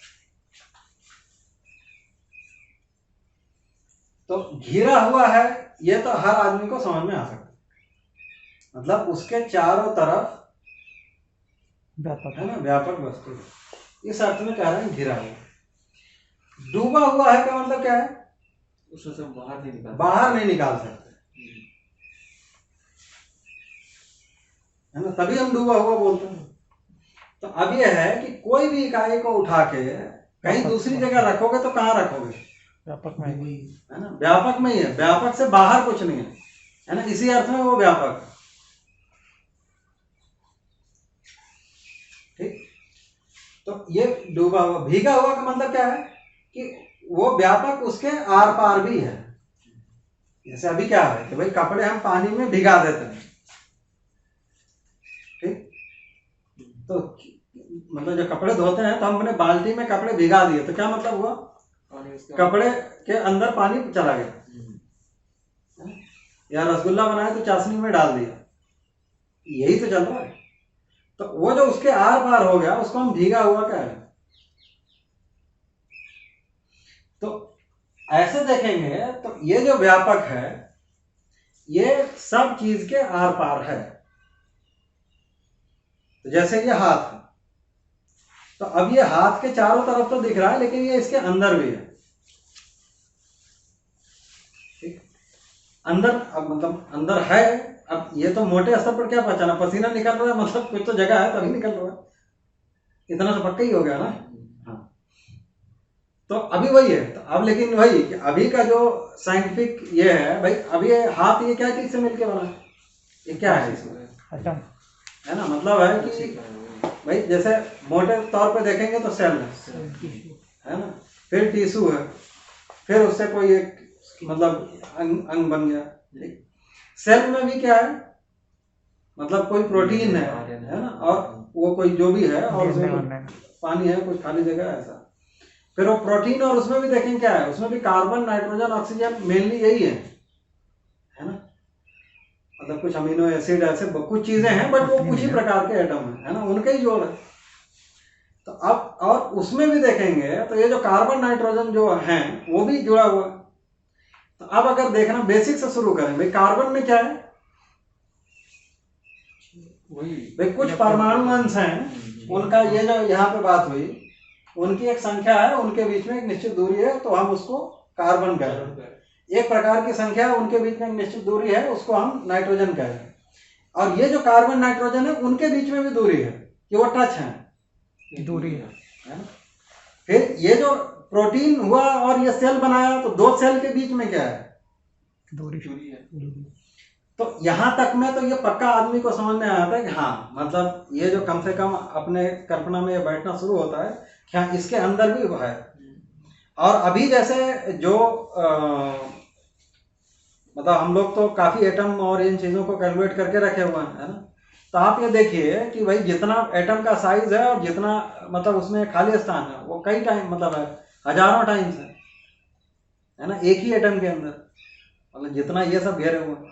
न्यूक्लियस में भी देखें तो अब क्या है, इलेक्ट्रॉन तो फिर भी चलो दूर दूर है, जिसको अभी हम न्यूक्लियस पहचान रहे हैं, जो मध्यांश है या मध्यस्थ क्रिया है, वहां पर भी क्या है, मतलब कहीं पर एक ही है, जैसे हाइड्रोजन है वहां पे एक है, बट बाकी में तो कई हैं, वो सब आपस में क्या टच है, वहां भी दूरी है। तो इतने से तो ये दिखा कि हाँ चलो अब ये भीग गया, लेकिन अभी जो हार्ड टू इमेजिन है ना, वो ये है कि जहां पे वो अंश है वहां पर भी है ना, मेन झंझट वहां पर है। जैसे भाई मैं ये चाक यहां से यहां ले गए तो क्या हुआ, हवा का मॉलिक्यूल तो हमको लगता है कि डिस्प्लेस हुआ, पंखा तभी चल रहा है, नहीं तो नहीं हवा लगना था, ठीक। लेकिन यहां से यहां जब ये गया तो स्पेस भी डिस्प्लेस हुआ कि स्पेस वैसा के वैसा ही है, इतना समझेंगे तब पता चलेगा, तभी ये दिखेगा कि ये जो है जहां पर ये है ना, जहां पर परमाणु अंश भी है वहां पर भी स्पेस है। ये कुल मिलाकर बात। अच्छा, अगर मान लो वो वहां पे आर पार नहीं होता तब क्या होना, तब ये जो क्रिया शून्य बोल रहे हो ये नहीं हो सकता। क्योंकि अगर मान लीजिए कि ये पारगामी नहीं होता तो सबसे ज्यादा वाइब्रेशन करने वाली चीज क्या होनी थी, क्योंकि हर एटम उसी में चल रहा है, कितने जोर से चल रहा है और कितनी चीजें चल रही, तो सबसे ज्यादा वाइब्रेशन कहाँ पे है, और वो क्या कह रहे हैं, क्रिया शून्य। तो फिर हम उसमें कितने वही अभी वही है, तार कितना भी लगाए, मतलब अल्टीमेटली क्या है, ये अनुभव के बिना नहीं क्लियर होगा, ये वो जगह, ठीक।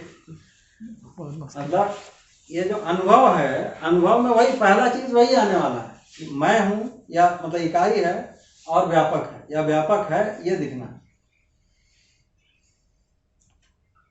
ठीक, तो अल्टीमेटली ये जो भीगा वाले को वो कहना है।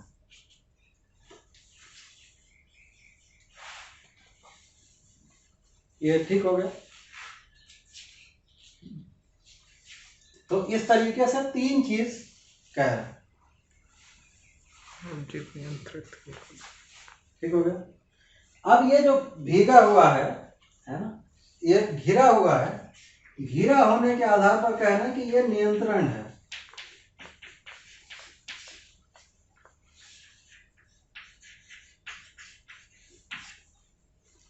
भीगा हुआ है इस अर्थ में ऊर्जित।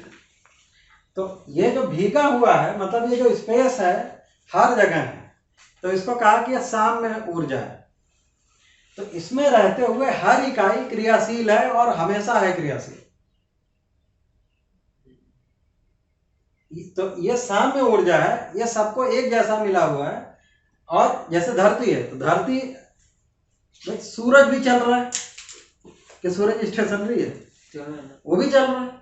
धरती भी चल रही है, धरती उसके चारों ओर चल रही है। धरती के एक एक एटम इलेक्ट्रॉन कितने सारे हैं, वो सारे चल रहे हैं, स्पेस में मूव हो रहे हैं और किसी का एनर्जी कम नहीं पड़ रहा, सारे एनर्जाइज्ड हैं। ये तो हो रहा है।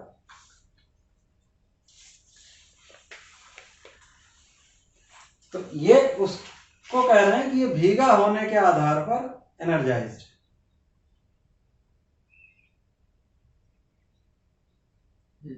है ना, और व्यापक को साम्य ऊर्जा कह रहे हैं। अब कम से कम ये जो है ये खाली नहीं है, ये ऊर्जा है। इस जगह पर अभी मॉडर्न साइंस आ गया है ना, अभी वो लोग भी कहने लगे।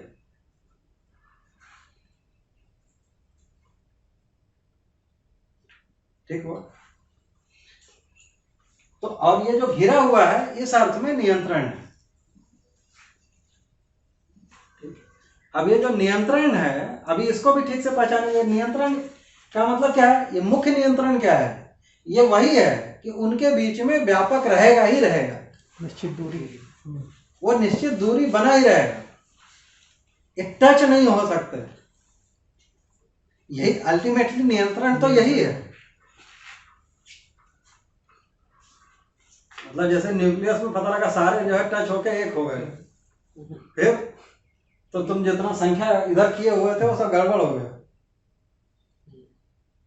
ये नहीं? या दो किसी चीज को भी टकराओ तो अल्टीमेटली ये है कि ये जो मुख्य नियंत्रण क्या है वो यही है, इसी आधार पर चीजें बनी हुई हैं। मतलब दो अंश नहीं टकरा रहे भाई, जो दो इलेक्ट्रॉन भी कभी अब ऐसे तो जो अभी हम लोग मॉडल और वो बनाते हैं है ना, हम तो वो भी कह रहे हैं कि भाई एक समय पर उसकी पोजीशन निश्चित नहीं है, बट इतने सारे इलेक्ट्रॉन टकरा नहीं रहे हैं। मतलब ऐसा नहीं है कि भाई सब एक के पीछे एक चल रहे हैं या एक सर्किल में चल रहे हैं, ऐसा नहीं है। तो अभी यह है कि जो मध्यांश है और बाहर के अंश हैं वो टकरा नहीं रहे हैं, परिवेश वाले आपस में नहीं टकरा रहे हैं। दो परमाणु हैं, उनके बीच में कोई रस्सी थोड़ी लगा है ना। मतलब जो अणु बना है वो दो परमाणु हैं, उनके बीच में जो अंश है वो भी नहीं टकरा रहे, उनके बीच में भी एक निश्चित अच्छी दूरी है। वो दूरी से ज्यादा हुआ या कम हुआ तो जो भी मध्यस्थ क्रिया है वो कुछ करता है, लेकिन एक निश्चित अच्छी दूरी में बने रहते हैं, टकरा नहीं सकते। ये तो समझ में आता है। तो मुख्य रूप से देखेंगे तो नियंत्रण का वही मतलब, और वो बना रहने से वो इकाई वैसा बनी हुई है। मतलब जैसे मान लीजिए कि वो दूरी गड़बड़ा जाए तो तुम्हारे सेल का क्या होगा? जैसे मान लीजिए शरीर सेल के बीच में ही वो दूरी जो है बढ़ गई, मतलब क्या हुआ? ये अल्टीमेटली जब जला रहे हैं तो क्या हो रहा है? वो वही हो रहा है, मतलब कुछ और भी कन्वर्ट हो जा रहा है।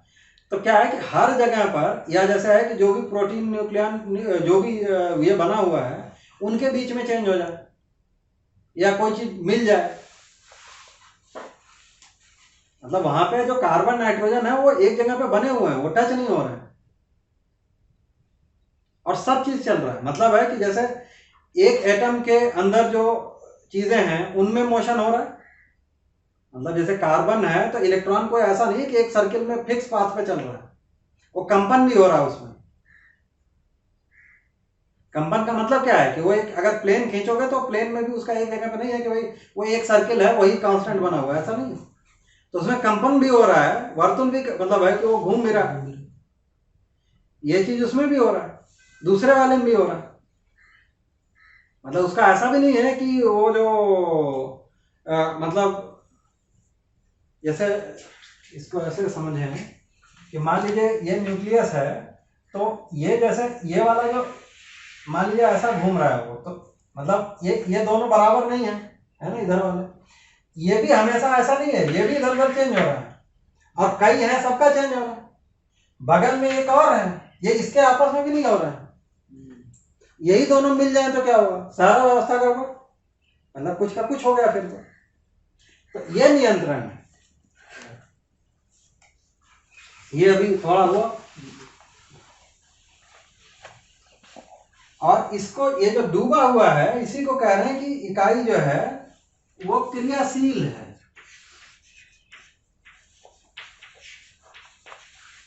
मतलब एक परस्परता में संबंध को पहचानती है, संतुलित है।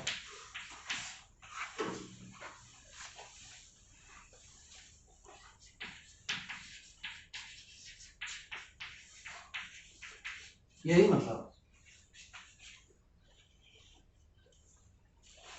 उसका एक किसी निश्चित लक्ष्य की ओर गति भी है।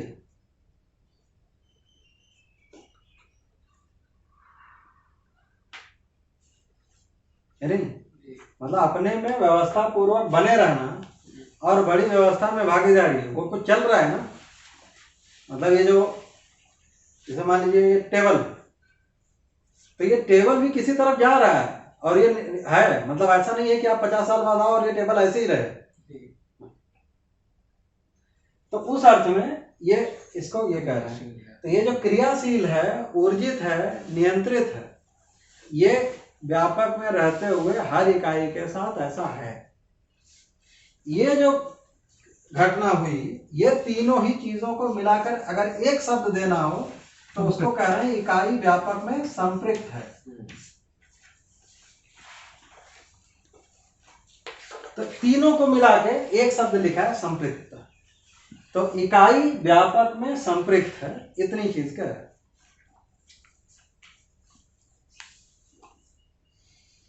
ये बैठ गया। तो है ना, इकाई और व्यापक के बारे में मतलब है कि हमें लगता है कि काफी सारी चीजें हो गई, है ना। ये ऊर्जा है, तो अभी मतलब अब इसी को अब थोड़ा और फैलाएंगे तो बहुत सारी चीजें निकलेंगी। अब ये जैसे व्यापक में ये जो घिरा हुआ है ना, या इसके चारों तरफ है ना, इकाई व्यापक में घिरी हुई है, इस अर्थ में नियंत्रित है। तो वही है, ये व्यापक में रहते हुए नियंत्रण उपलब्ध है, तो कोई नियंता नहीं है। तो अभी जैसे इतनी सारी चीजें चल रही हैं, तो जब हम नियंत्रण देखते हैं तो हमको लगता है कोई नियंता होगा, है ना, ऐसी कल्पनाएं करी गई हैं। जबकि क्या है, ये व्यापक में रहते हुए इकाई स्वयं स्फूर्त विधि से नियंत्रित है। उसको नियंत्रित करता कौन है, उसकी मध्यस्थ क्रिया। अगर एटम के अंदर देखेंगे तो जो मध्यांश है ना, जिसको अभी न्यूक्लियस कह रहे हैं, वो क्या है, वो उसकी मध्यस्थ क्रिया, वो उसको नियंत्रित रखता है। जीवन में देखेंगे तो जिसको आत्मा नाम दिया, मध्यांश है ना, वो उसके अर्थ में नियंत्रित। तो ये जो मध्यस्थ सत्ता है, मतलब इसीलिए इसको अगर उस अर्थ में देखें तो ये लिखा, जो व्यापक है इसको मध्यस्थ सत्ता का है। सत्ता मतलब उसका प्रभाव हर जगह है। तो व्यापक हर जगह है, हर जगह जो भी इकाई है। बस ये है कि व्यापक में यह है कि वो नियंत्रण करता नहीं है, मतलब व्यापक में कोई क्रिया नहीं है, कोई दबाव प्रभाव तरंग ऐसा कुछ नहीं, और सब जगह साम्य ऊर्जा है, सबको समान रूप से प्राप्त है। ये चीज क्या है, तो प्राप्त चीज क्या है, व्यापक वस्तु। और इसीलिए उसी का अनुभव, जैसे जीवन में भी देखें तो हमारे सबसे नजदीक क्या है, व्यापक। हाँ, शरीर बहुत दूर है,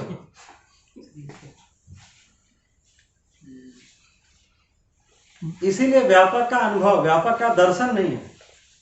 दर्शन इकाइयों का दर्शन तो दूर का ही होगा ना, अभी भी देखें। सही बात है। एक लिमिट तो देख पाते हैं। हाँ। इसीलिए मतलब है कि अब ये देखेंगे तो उसको कहा दर्शन। अनुभव क्या चीज का है? जो सबसे नजदीक है उसका अनुभव। तो सबसे नजदीक यही है, क्योंकि ये क्या है, इकाई और व्यापक है ना, ये संपृक्त है, ये डूबा भीगा गिरा है, चारों तरफ भी है ना, बहुत दूर तक भी है और अंदर भी है। तो जहां हो वहां भी है। तो सबसे टच क्या है? वो खाली यही है बस, और कोई चीज टच नहीं है ये। तो इसी का अनुभव है, बाकी सबका दर्शन है। ये ठीक है इतना। तो व्यापक में नियंत्रण उपलब्ध है और व्यापक में रहते हुए हर जगह नियंत्रित है, क्योंकि तुम ये टेस्ट कर ही नहीं सकते अलग करके। लेकिन जो नियंत्रण है वो हाँ। मध्यांश के द्वारा है। मध्यांश कैसे क्रियाशील है? व्यापक में रहते हुए ऊर्जा। मध्यांश का नियंत्रण व्यापक से, वही नियंत्रण नहीं है, वही तो बोल रहे हैं। मध्य ये जो है वो एनर्जाइज्ड है, बस वो ऊर्जा है और वो उसमें ऊर्जित है। जैसे अगर दो ही हैं भाई, दो अंश हैं, वो एक दूसरे के साथ संबंध को पहचान लेते हैं। एक अंदर का काम करता है, एक बाहर का काम करता है। इकाई को नियंत्रित जो रखता है वो मध्यांश रखता है। वही मतलब है कि मध्यस्थ क्रिया के थ्रू नियंत्रण है, लेकिन मध्यस्थ क्रिया भी एनर्जाइज्ड है, बाकी भी एनर्जाइज्ड है ना। मतलब वही, अब वो रोल को आप अलग अलग करते रहिए तो ऊर्जित होना, नियंत्रित होना ये पहचानेंगे तो ये। लेकिन अभी क्या है कि वो वही है कि मतलब भाषा क्या है कि उसको अभी इसलिए नहीं बोल रहे हैं जो आप कहना चाह रहे हैं, क्योंकि क्या है कि ये से वाला भाषा नहीं बनता है, क्योंकि उसके लिए फिर अलग अलग होना पड़ेगा। अलग आप कर नहीं सकते, क्योंकि है तो इसीलिए क्या है कि वो सहज, मतलब कई जगह पे वो भी सहज वाला भाषा यूज होता है, मतलब वहां से वहां गया ऐसा नहीं है। तो व्यापक में रहते हुए हर इकाई ऊर्जित है, नियंत्रित है, परस्परता को पहचानती है, निर्वाह करती है, या स्वयं में व्यवस्था है, अपने से बड़ी व्यवस्था में भागीदारी। इतना टोटल काम चल रहा है।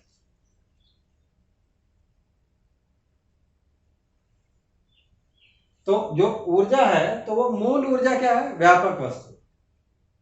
अभी जो ऊर्जा है जिसको वो कहा कि ये साम्य ऊर्जा है, व्यापक में साम्य ऊर्जा है, एक कार्य ऊर्जा को भी लिखा है। कार्य ऊर्जा का मतलब परस्परता में प्रभाव होने से इन इकाइयों में कुछ ये हो रहा है। तो वो जो उस समय का पहचाना, निर्वाह करना है, उसको हम अलग तरीके से पहचानते है ना। जैसे ध्वनि है तो ये क्या है? ये साम्य ऊर्जा नहीं है। मतलब ध्वनि क्या है कि दो इकाइयों के परस्परता में कुछ कंपन और ये चीजें चल रही हैं, उसको हम ऊर्जा के रूप में पहचान रहे हैं। तो उसको कहा कि सापेक्ष ऊर्जा। ये जो है ये निरपेक्ष ऊर्जा है। निरपेक्ष ऊर्जा का मतलब सबको हर जगह है। तो जैसे साउंड में क्या है, अलग अलग एटम कंपन कर रहे हैं, वो तो ठीक है, उनका एक ओवरऑल कुछ ट्रांसफर हो रहा है, बट उनके अंश जो हैं वो तो अपने विधि से एनर्जाइज्ड ही है ना, और एक समय पे वो कुछ कम ज्यादा भी होता है। मतलब जैसे ताप जो है, जैसे एक चीज को आप हीट कर दीजिए तो कुछ समय तक वो हीट रहता है, एक समय के बाद वो फिर अपने नॉर्मल स्थिति में आ जाता है, स्वभाव गति में आ जाता है। अब पूछो उसकी हीट कहाँ गई? अब ये बहुत समस्या है।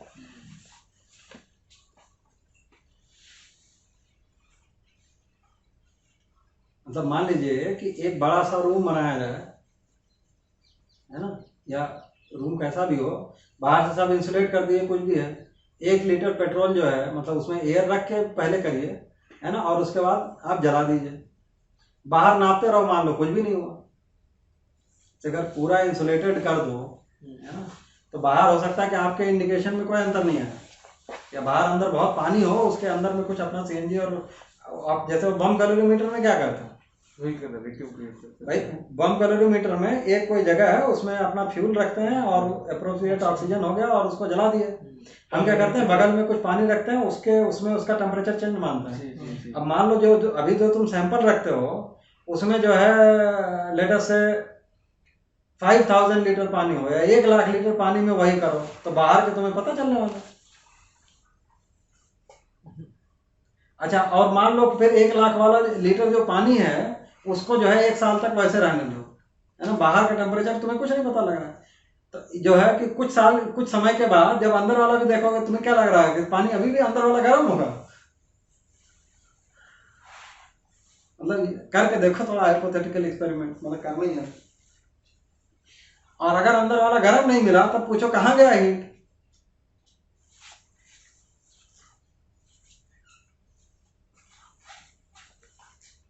नहीं, मतलब कौन सा निकला था, कहाँ गया, अभी फिर वो ढूंढना मुश्किल पड़ जाएगा। इसीलिए क्या है, हम हीट को जब डिफाइन करते हैं थर्मोडायनेमिक्स में, तब बोलते हैं कि बाउंड्री से जो क्रॉस हो रहा है ना, एनर्जी इन ट्रांजिशन, वही हीट की बात नहीं करते, हीट ट्रांसफर की बात करते हैं। वही, हम थर्मल एनर्जी की बात नहीं कर रहे हैं, हम तो ट्रांजिशन को देखते हैं बस। एक निकल गई। हाँ, तो बोलेंगे उधर तो कोई जनरेट ही नहीं हुआ था, अगर अभी के डेफिनेशन के हिसाब से देखोगे तो ये है। तो अभी क्या है कि ये, इसीलिए क्या है कि जो कोई भी प्रभाव इकाई के थ्रू जाता है उसमें एक उसका पचाने का, या वो एग्जैक्टली सेम नहीं जाएगा। जो चीज व्यापक के थ्रू जाएगा वो एग्जैक्टली सेम जाता है ना। ये पारदर्शी है, कुछ नहीं करता, कोई क्रिया नहीं है।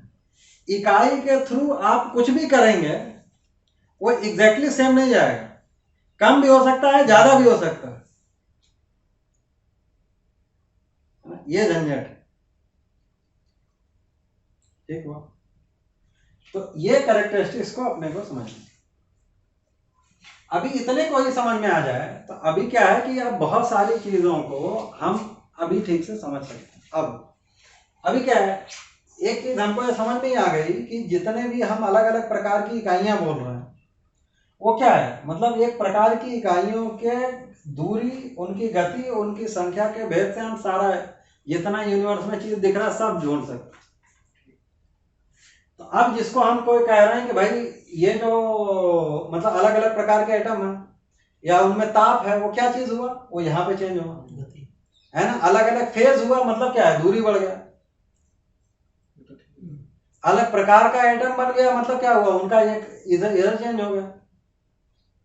यूरेनियम जो है मान लीजिए कुछ और उसमें टूट गया तो क्या हुआ, या हाइड्रोजन फ्यूजन होकर हीलियम बन गया तो क्या हुआ, यहाँ इसमें चेंज हो गया। इतना ही हो रहा है।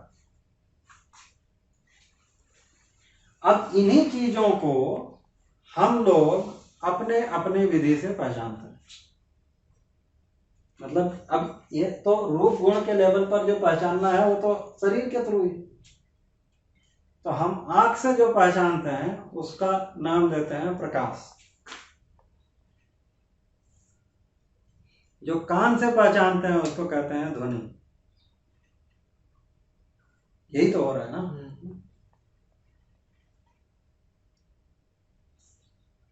ये जो त्वचा से पहचानते हैं, है ना, उसको आप काइनेटिक सेंस वाला भी बोल सकते हैं, लेकिन प्रेशर और टेम्परेचर है तो इतना ही है ना? ये सापेक्ष ऊर्जा है। हाँ, एक तो वो है। हम मैं कह रहा हूं कि अगर मान लीजिए आदमी के पास ये टेम्परेचर का सेंस नहीं होता तो आपको लगता है कि हम कभी भी किसी भी लॉजिक से हम टेम्परेचर को पहचान पाते? मतलब ये बहुत मुश्किल है, करके देखिए ये प्रेशर टेम्परेचर। ये बात ठीक है कि हमको यहाँ पे ठंडा गर्म पता लगता है, हमने मेजरमेंट के लिए फिर और प्रिसाइज करते गए। मतलब आदमी के पास ये सेंस नहीं होता तो प्रेशर टेम्परेचर डिफाइन करना मुश्किल है, या नहीं होता, क्योंकि वो कहीं नहीं दिख रहा है। फिर लगाना करते देखो, और अभी हमारा कितना चीज उसी पे डिपेंडेंट है। तो अल्टीमेटली क्या हुआ, ये जो सेंसेस हैं ये क्या है, ये रिलेटिव है। मतलब जैसे मैं आपको छूता हूं तो क्या हुआ कि हमारे हाथ की अपेक्षा आपका गर्म है या ठंडा है, यही पता लगता है। सारे सेंसेस रिलेटिव है। तो हमने इसके लिए क्या है, फिर वो एब्सोल्यूट करने के लिए कुछ कर दिया। ठीक, तो इसीलिए है कि हमारे सारे आप मेजरमेंट देखिए, तो अल्टीमेटली क्या है कि ये जो प्रभाव है ना, जैसे हमने कुछ किया तो हमको अलग अलग पता लग गया, तो हमने क्या किया, स्टैंडर्डाइज करने के लिए कोई ये कर दिया कि भाई इसमें ये चेंज होगा, मरकरी में यहाँ ऐसा चेंज होगा तो हम उसको ये बोलेंगे। तो उस प्रभाव को हमने स्टैंडर्डाइज कर लिया। हम क्या पहचानते हैं, हम उस प्रभाव को पहचानते हैं, वो किसी और चीज को पहचानता है, इस विधि से पहचानते हैं।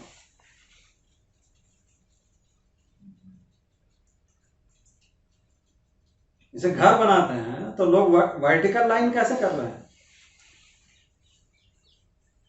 एक रस्सी में कुछ टांग देते हैं, फिर वो बोलते हैं भाई सीधा है, आंख से देखोगे सीधा थोड़ी है, क्योंकि हमारे आंख का कैपेसिटी अपने विधि से पता लगा। तुम खड़े कैसे हो, तुम खड़े थे हो तो तुमको दीवार सीधी किधर नजर आ रही है। अभी लैब में हम क्या बोलते हैं, वो जो यूट्यूब मैनोमीटर है, तो हम क्या बोलते हैं कि उसका मिनिस्कस कैसे देखो, और तुम अपने आंख के लेवल में लगा के देखो, क्योंकि नहीं तो फिर ऊपर नीचे दिखाई पड़ रहा है। यही तो कर रहे हैं ना। तो अभी क्या है, हमारे आंख का एक मतलब एक रेजोल्यूशन है या लिमिट है ना? तो उसको हमने क्या किया है कि हम किसी कोई जैसे पत्थर एकदम पहचान रहा है, वो सीधा ही गिरेगा, हम उसको पहचान रहे हैं, ये विधि से हमने बना लिया। ऐसे ही देखेंगे जो केमिकल फिजिकल के लिए तो आंख है ना, ये त्वचा, कान, ये ज्यादातर चीजें फिजिकल चीजें बता रहा है। ये जो गंध और जीभ है, एक केमिकल उसको पहचान रहा है। इन्हीं के बेस पे सारे मॉडल बने हुए हैं। अभी आप देखो ठीक से, ये पहचानने का मतलब ये जो शब्द स्पर्श रूप रस गंध है, ये पहचान का हमारे आधार।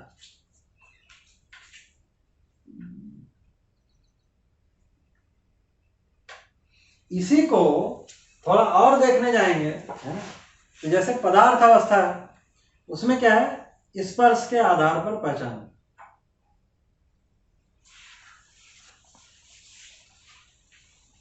मतलब एक निश्चित अच्छी दूरी में आता, जैसे अभी क्या है, मैं अपना हाथ अपने हाथ के इधर पे ले आता हूं, तो अभी ये कर रख दिया, मतलब टच थोड़ी हो गया, दूरी तो तब भी है, मतलब एक निश्चित दूरी में पहचान लिया कि ये हो रहा। ये समझ में आता है। तो इसका मतलब है कि वो स्पर्श हो गया, मतलब क्या है, एक निश्चित अच्छी दूरी में आ गए तो पहचान में आ गए। तो पदार्थ अवस्था में एक निश्चित अच्छी दूरी में आने पे पहचान होता है। उस विधि से पहचान,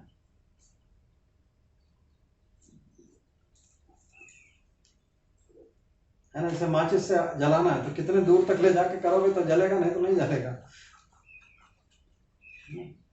तो वो उस आधार पर पहचान। प्राण अवस्था में कह रहे हैं गंध के आधार पर पहचान। तो इसका मतलब वो वाला खत्म हो गया, ऐसा नहीं है, एडिशनल है। कौन सा लेना है कौन सा नहीं लेना है, ये जड़ किधर जाएगा, जो पानी होगा, मतलब जिधर पानी होगा, या मतलब कुछ और भी चीजें होंगी, न्यूट्रिएंट्स होंगे है ना। उसको मतलब अभी तो जो ये बॉटनी वाले हैं, मतलब मैंने कुछ कुछ तो वीडियोस देखे भाई, मतलब जड़ कहाँ तक जाता है और किस विधि से जाता है, उस पर काफी अभी चल रहा है। वो इतना सिंपल नहीं है, खाली दूरी है, मतलब कितने दूरी तक जाएगा। तो वही कह रहे हैं, तो वहां पर गंध के आधार पर पहचान। जीव तक आते आते मतलब रस, है ना, या रूप, ये वाली चीजें एक्टिव हो जाती हैं। आदमी में ये पांचों से ठीक हो गया। जैसे वो जीव जो है अपना खाना रस के आधार पर पहचाना, ठीक है। अभी ऐसे चीजें या कुछ चीजें आंख से देख के भी कर पा रहा,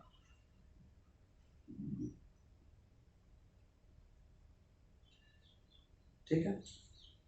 जीवावस्था मतलब रस और प्रकाश होगा, नहीं, फिर वो और भी चीजें हो गई ना, संवेदना जैसे तो रूप के आधार पर भी वो कर पा रहा है ना, कुछ पांचों चीजें तो सूंघ भी पा रहा है, इतना तो दूरी तो होगी तो। वही अल्टीमेटली ये हो गया कि मतलब जीव में क्योंकि जीवन शुरू हो गया तो वो एक लेवल का पहचाना, मानव में कैपेसिटी उससे बहुत ज्यादा है, मतलब है वही लेकिन और रिफाइन हो गया।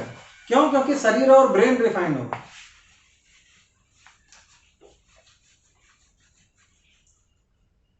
ठीक, यहां पर पूरा प्रमाणित हो सकता है, पूरी पहचान। तो मानव पूरे चीज को ठीक ठीक पहचान सकता है। इसी अर्थ पे समझना है। ये ठीक बैठता है इतना।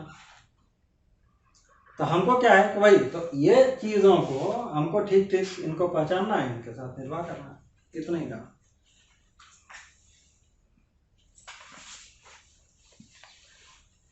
अब इतने मतलब व्यापक और इकाई के बाद है ना, अब अगर देखेंगे तो सारा अरेंजमेंट केवल इतना है।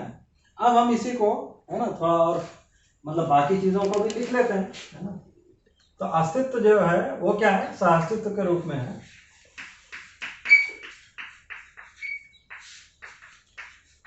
और ये सहास्तित्व क्या क्या चीज का है वो भी हमने बात कर ही लिया, इकाई और व्यापक, है ना। तो उसमें जो पहला चीज है मतलब अगर इसकी पूरी कैटेगरी करें तो इकाई है और व्यापक है ना, या शून्य है ना, जो भी है वो कर लिया। अब इकाइयों अब तो अभी क्या हो गया कि इकाई और व्यापक हो गया, और ये दो चीज है ये वापस में कन्वर्ट नहीं होता है, और इन दोनों का सहास्तित्व है, ये दोनों साथ साथ। फिर अब उसके बाद देखेंगे तो इकाई का भी सहास्तित्व है। इकाइयों में दो प्रकार की इकाइयां होंगी, एक को हम कह रहे हैं चैतन्य है, एक को कह रहे हैं जड़, है ना।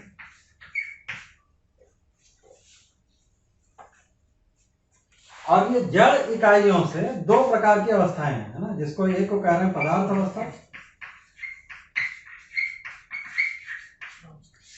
और ये प्राण अवस्था।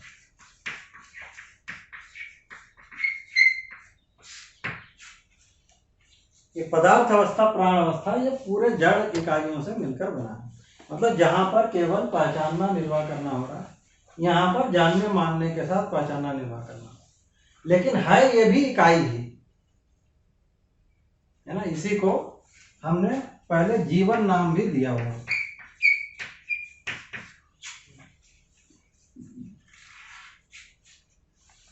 ठीक है, मानव बोलेंगे तो जड़ और चैतन्य का सहअस्तित्व बोलेंगे। हैं?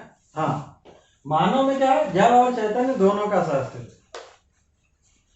फिर जड़ का सहअस्तित्व है, चैतन्य का सहअस्तित्व है। फिर वो आप कॉम्बिनेशन करते रहिए। अब पदार्थ अवस्था में भी देखेंगे तो मूल रूप कहां से शुरू हुआ है, परमाणु से। ये इकाई है जो व्यवस्था में दिखती है, और मतलब व्यवस्था की सबसे छोटी इकाई है। ये परमाणु अंश से नीचे जाएंगे, मतलब परमाणु से नीचे जाएंगे, परमाणु अंश के लेवल पर जाएंगे तो वहां पर हमको व्यवस्था नहीं दिखती, वो अंशों की कोई निश्चित आचरण नहीं दिखता है। मतलब जैसे आप एक इलेक्ट्रॉन पकड़ लें और वो बोले कि ये कार्बन का है कि ये हाइड्रोजन का है कि ये नाइट्रोजन का है, ऐसा नहीं बता सकता। बराबर। या कोई प्रोटॉन पकड़ लें, अभी तो हम यहाँ पे अलग अलग कर रहे हैं बट यहाँ पर सब एक ही है, तो वो कौन से का है वो नहीं है, तो वहां पर कोई निश्चित आचरण नहीं बता सकता। तो निश्चित आचरण यहां से शुरू होता है, मतलब एक कुछ प्रकार की जो संख्या है उनका एक निश्चित अरेंजमेंट के अर्थ में हमको एक निश्चित आचरण दिखाई पड़ता है जिसको हम पहचान सकते हैं। अब वही है, जैसे अभी क्या है यहां पर पहचान सकते हैं। जैसे अभी मान लीजिए कोई भी एक चीज का है, मतलब कोई एक चीज टेस्ट करना, जैसे भाई कोई चीज में लोहा है कि नहीं है, कैसे चेक करोगे? हम चुंबक लेके देख लेते हैं, मतलब हमने एक पहचाना हुआ है कि भाई ये चीज जिससे चिपक रही है वो लोहा है, नहीं तो नहीं। हम कई बार रासायनिक टेस्ट भी कर रहे हैं, जैसे अभी क्या है, अभी ये तो पूरे समय ऑक्सीजन का हाहाकार मचा हुआ है ना। अभी है कि इंडस्ट्रियल ऑक्सीजन है कि मेडिकल ऑक्सीजन है, क्या क्या है, प्योरिटी है। हम कैसे ऑक्सीजन ही कैसे पहचाना, लेबोरेटरी में कभी ऑक्सीजन हमने पहचाना है क्या? किस आधार पर? मतलब ऑक्सीजन का एटम देख लिया है क्या? अल्टीमेटली है कि हमने कुछ रिएक्शंस पहचानी कि भाई इनके साथ यही वाला करे, जी तो जो उसको कर रहा है उसको हम कर रहे हैं, ये एक प्रकार की चीज, यही तो हो रहा है। तो इसका मतलब यह है कि हम जो आचरण पहचान रहे हैं या निश्चित आचरण जो पहचान में आता है वो इस लेवल पर आता है। ठीक, ये तो ये सबसे छोटी इकाई है, ये वो व्यवस्था में दिखती है। तो हमको समझना यहां से शुरू करना है। अब ये जो कई इकाइयां मिलकर है ना, ये परमाणु से फिर अणु बनता है जिसको हम मॉलिक्यूल बोल रहे हैं, फिर अणुरचना बन गया है ना, फिर कई सारे मतलब बड़ी रचनाएं उससे बन गई, और इससे फिर एक कोई लंप या जिसको हम पिंड कह रहे हैं वो सब बन गया है ना, और रस भी बन गए है ना, या इसको हम फ्लूइड कह रहे हैं। यहाँ पर वही है कि आयुर्वेदिक उसमें देखेंगे तो है ना, ये जो फ्लूइड है, फ्लूइड तो हमारा जनरल है, कोई भी गैस है, कोई भी लिक्विड है ना? लेकिन नॉर्मली हम जिसको रस कहा गया है आयुर्वेदिक में है ना, वो ये है कि जो दूसरे जो भी प्राणावस्था की इकाइयों के अनुकूल जो चीजें हैं, जो रसायन है, उनको रस कर रहे हैं। तो जैसे हमारे शरीर में जैसे हम खाना खाते हैं, तो जो खाना खाते हैं पचता है, उससे कुछ रस बनता है, फिर उसकी तो कुछ लीवर कुछ प्रोसेसिंग कर दिया, कुछ जो ये ग्लैंड्स हैं हमारी वो कुछ प्रोसेसिंग कर दी है ना, ये सारा चीज ब्लड में मिलता है, उसी को बोलते हैं ना रस संतुलन वो करना है, तो कौन सा ये होगा। तो उस अर्थ में रस को पहचाना गया। तो पानी भी क्या है, एक रस है। तो इन्हीं से ये सब चीजें मिलकर बन जाती हैं। रस को ये कह रहे हैं कि ये प्राणावस्था के लिए कनेक्टिंग पॉइंट है। ये पिंड है जब तक क्या मतलब मंगल ग्रह में क्या है, तरीके के खाली वही है। अब यहां पर देखेंगे तो यहां पर जो बना हुआ है ये प्राण कोशा से शुरू होता है।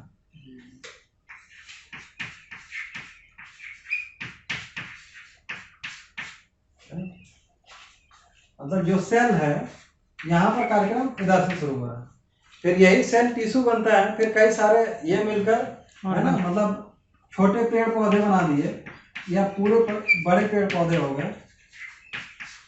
अब इसके बाद का जो डेवलपमेंट है वो पशु शरीर, फिर मानव शरीर। लेकिन जब तक शरीर को देख रहे हैं तब तक ये क्या है, प्राणावस्था की एक इकाई है। क्योंकि हमने पहले देखा ही था कि यहाँ पर जो रूप गुण स्वभाव मतलब स्वभाव और धर्म है वो सब पेड़ पौधे जैसे ही है। तो केवल शरीर को देखेंगे तो ये सब इसी में आता है, और वो सब जड़ से ही बना हुआ है या बदलने वाली चीजों से ही बना। ठीक, अब ये जो चैतन्य है ना, जब ये चैतन्य और ज्ञान का ये होता है तब यहाँ पर हम कह रहे हैं इन दोनों के अस्तित्व को कह रहे हैं जीवावस्था, और यही जीवन और शरीर ये जो दोनों साथ है इसको कह रहे हैं ज्ञानावस्था। और जो पूरा प्रकृति मिलके बना है, हमने प्रकृति को पहचाना ही है कि जो भी इकाइयां हैं उनको हमने 4 भाग में किया था।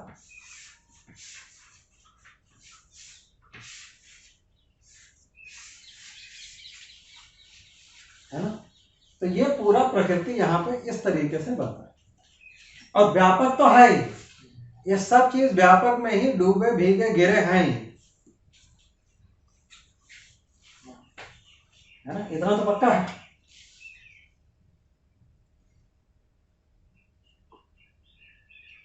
ठीक हो गया। तो अब यहाँ पे मतलब अब इतना हमको दिख जाए तो ये पूरा कंप्लीट पिक्चर है। पूरे एग्जिस्टेंस में इतनी ही चीजें हैं, इतना समझ गए मतलब पूरा समझ गए, ये मतलब।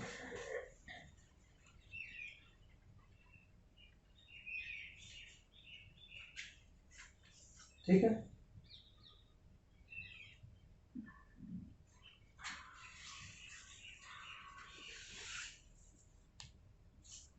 ठीक है।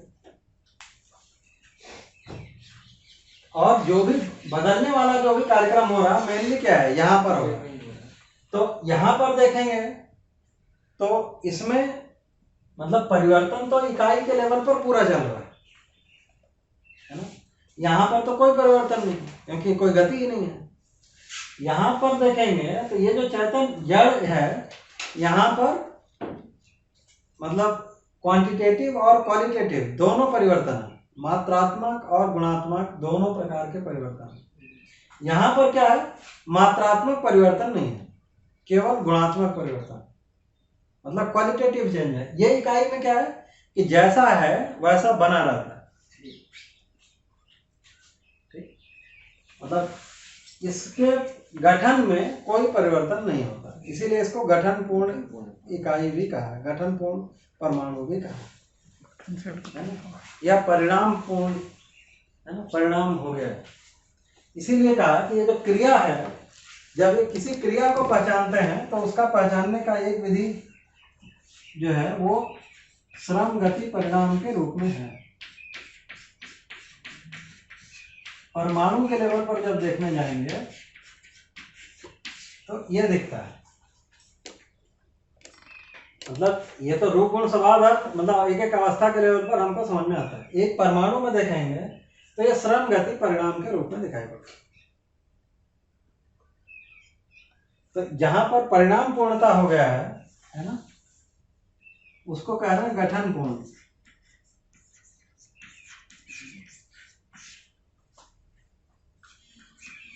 मतलब अब उसके गठन में कोई परिवर्तन नहीं होता, उसके कोई परिणाम में परिवर्तन नहीं होता। मतलब ये श्रम गति परिणाम को भी देखेंगे तो क्या, अगर परमाणु के स्तर पर देखें तो ये जो अंशों का साथ में आने का जो प्रवृत्ति है,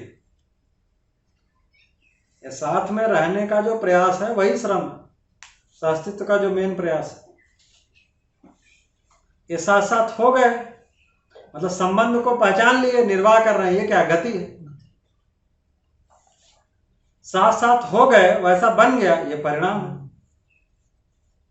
तो जब तक ये जड़ इकाइयां हैं, इनको यहां पर लिख लेते हैं, इनको कह रहे हैं गठनशील। ये है गठनशील, और इसको कह रहे हैं गठन पूर्ण है।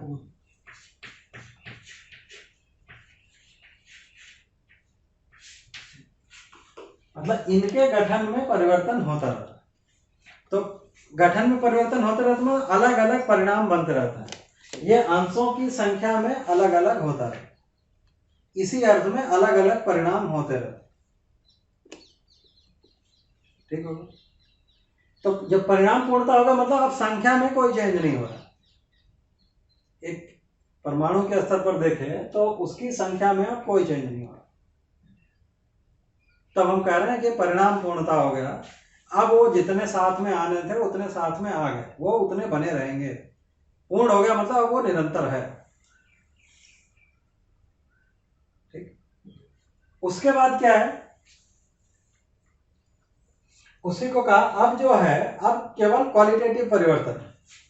तो ये जो सारा कुछ चल रहा है वो किस लिए चल रहा है, उसके गुणात्मक परिवर्तन, अब वो गुणात्मक परिवर्तन। तो श्रम जो है अब वो विश्राम के लिए, तो श्रम का विश्राम हो जाए, है ना, या अनुभव हो जाए, सुख शांति संतोष आनंद हो जाए, है ना। तो अब यहाँ पर क्या प्रोग्राम है, आगे देखेंगे तो अब क्रिया पूर्णता और आचरण पूर्णता है।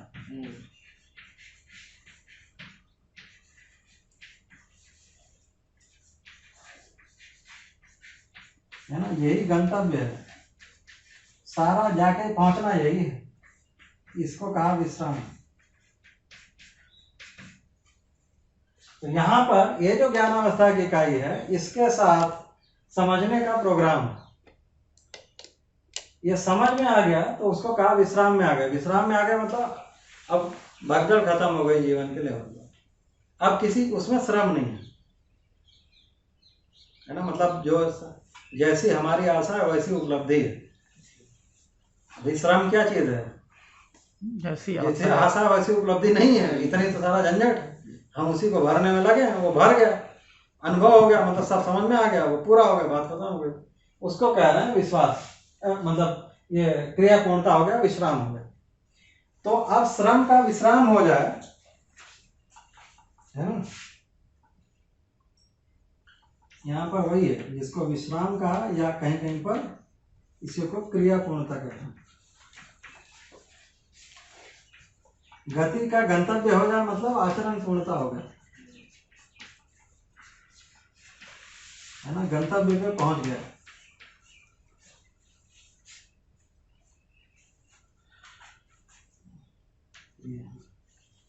गंतव्य मतलब अब ये फाइनल स्टेज, जहां पहुंचना था वहां आ गया, मतलब है कि अनुभव हो गया, अनुभव का प्रमाण भी हो गया, है ना, आचरण भी फिक्स हो गया। तो एक बार वो फिक्स हो गया तब वो पूर्ण हो गया। इतना टोटल काम है। तो अभी अगर ये देखेंगे तो यहां तक पूरा चल ही गया है। एक जीवन में एक टोटल इतना काम है। इसी दोनों कार्यक्रम के लिए सारा हमारा शिक्षा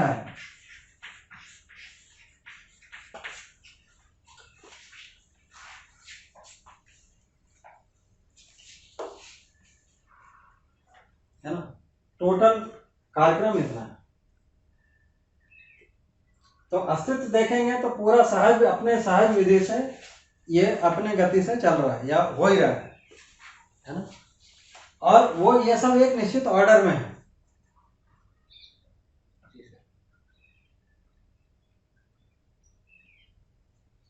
है ना। तो अभी क्या है कि अब हमारा रोल क्या बचा फिर इसमें अगर आप देखेंगे तो इतने बड़े एग्जिस्टेंस में अर्थ का जो वो दिखाते हैं ना, जो अभी आजकल अभी कहीं नया फोटो आया है वो किसी टेलीस्कोप से, है ना, डीप स्पेस से अर्थ और मून कैसे दिखते हैं ना, कोई डॉट ही दिख रहा है, आपको बहुत पहचान में नहीं आने वाला है। तो अगर इतने बड़े एग्जिस्टेंस में देखेंगे तो आदमी का कहाँ कितना बचा। अब वो देखो, हमको लग रहा है सारे यहाँ बैठ के ऐसा चल रहा है कि हम ही सब बहुत कुछ कर रहे हैं। हमारा रोल कितना इतना ही है कि भाई ठीक ठीक क्या हो रहा है वो समझ में आ जाए और उसके आधार पर जीना हो जाए, इतना ही काम है। बाकी आपसे बहुत कुछ होने वाला भी नहीं है। टोटल कार्यक्रम इतना है। अब इसी में देखेंगे तो जो सूत्र लिखा हुआ है ना, फाइनल, उसको अलग से एक बार लिख देते हैं तो वो भी पूरा हो जाए। मतलब पूरे दर्शन को जब एक विधि से कहते हैं ना कि केवल 5 सूत्र है ना, तो मूल बात क्या है कि शास्त्र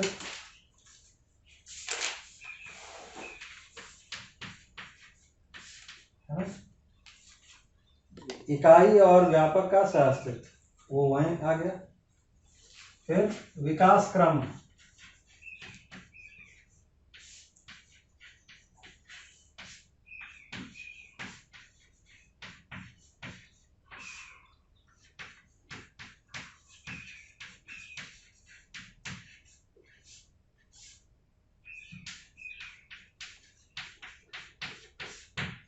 टोटल जो है ये इतने में 5 चीज में हम पूरे अस्तित्व को एक्सप्लेन कर सकते हैं। यहाँ अस्तित्व क्या है, मतलब इकाई और व्यापक का अस्तित्व। लेकिन अब वही है, तो जैसे ही हुआ तो इकाइयां क्या है, अनंत है। तो फिर इकाइयों में अस्तित्व, इकाइयों में 2 प्रकार की इकाइयां हो गई, जड़ इकाई, चेतन इकाई। तो जड़ जड़ का अस्तित्व है, चेतन चेतन का अस्तित्व है, जड़ और चेतन दोनों का अस्तित्व है। ये ठीक हो गया। अब अगर इकाइयों में देखेंगे तो विकास क्रम, विकास क्रम का मतलब क्या है कि ये इसमें देखेंगे तो सब इकाई, जैसे गठनशील को देख रहे हैं तो सब एक प्रकार के नहीं है ना। जैसे पदार्थ अवस्था ही विकसित होकर ये प्राण अवस्था में हुआ। तो अब अगर क्रम देखें, जैसे केवल इसमें क्रम देखें तो पहले कौन है, पदार्थ अवस्था। अब ये क्या है, ये आपस में कुछ चल रहा है। क्रम क्यों कह रहे हैं, क्रम है मतलब उसमें अभी उसमें कोई निश्चित स्थिति नहीं है। जैसे अभी तो आपका प्राण अवस्था आ गया है, थोड़े समय के बाद ये खुद ही मिट्टी हो गया। मतलब जैसे मिट्टी से, मिट्टी पानी हवा ये सबसे घास बनी और घास फिर बारिश हुई सूख गई और फिर मिट्टी हो गई। अब ये क्रम मतलब कोई आगे है कोई पीछे है, लेकिन वही है कि एक निश्चित क्रम में चल रहा है। ठीक है, वो स्थिति अभी पक्की नहीं हुई। तो यहां तक देखेंगे तो ये पूरा विकास क्रम है। तो अभी लेकिन ये है कि ये जो चीजें सजी हुई है वो क्या रैंडम डायरेक्शन में नहीं है, ये किसी निश्चित क्रम विकास की ओर है।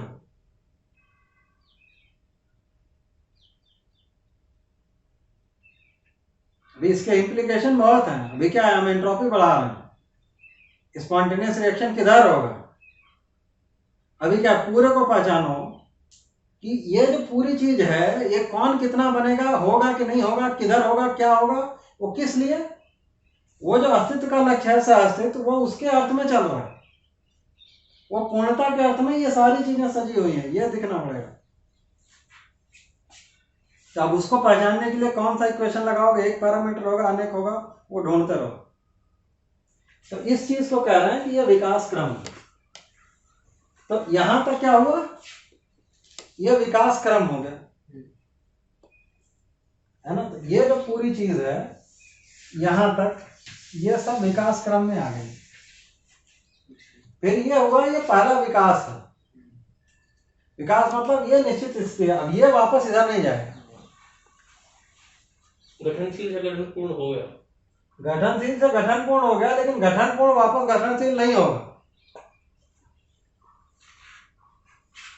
विकास के बाद विकास के बाद तो ये हो गया विकास।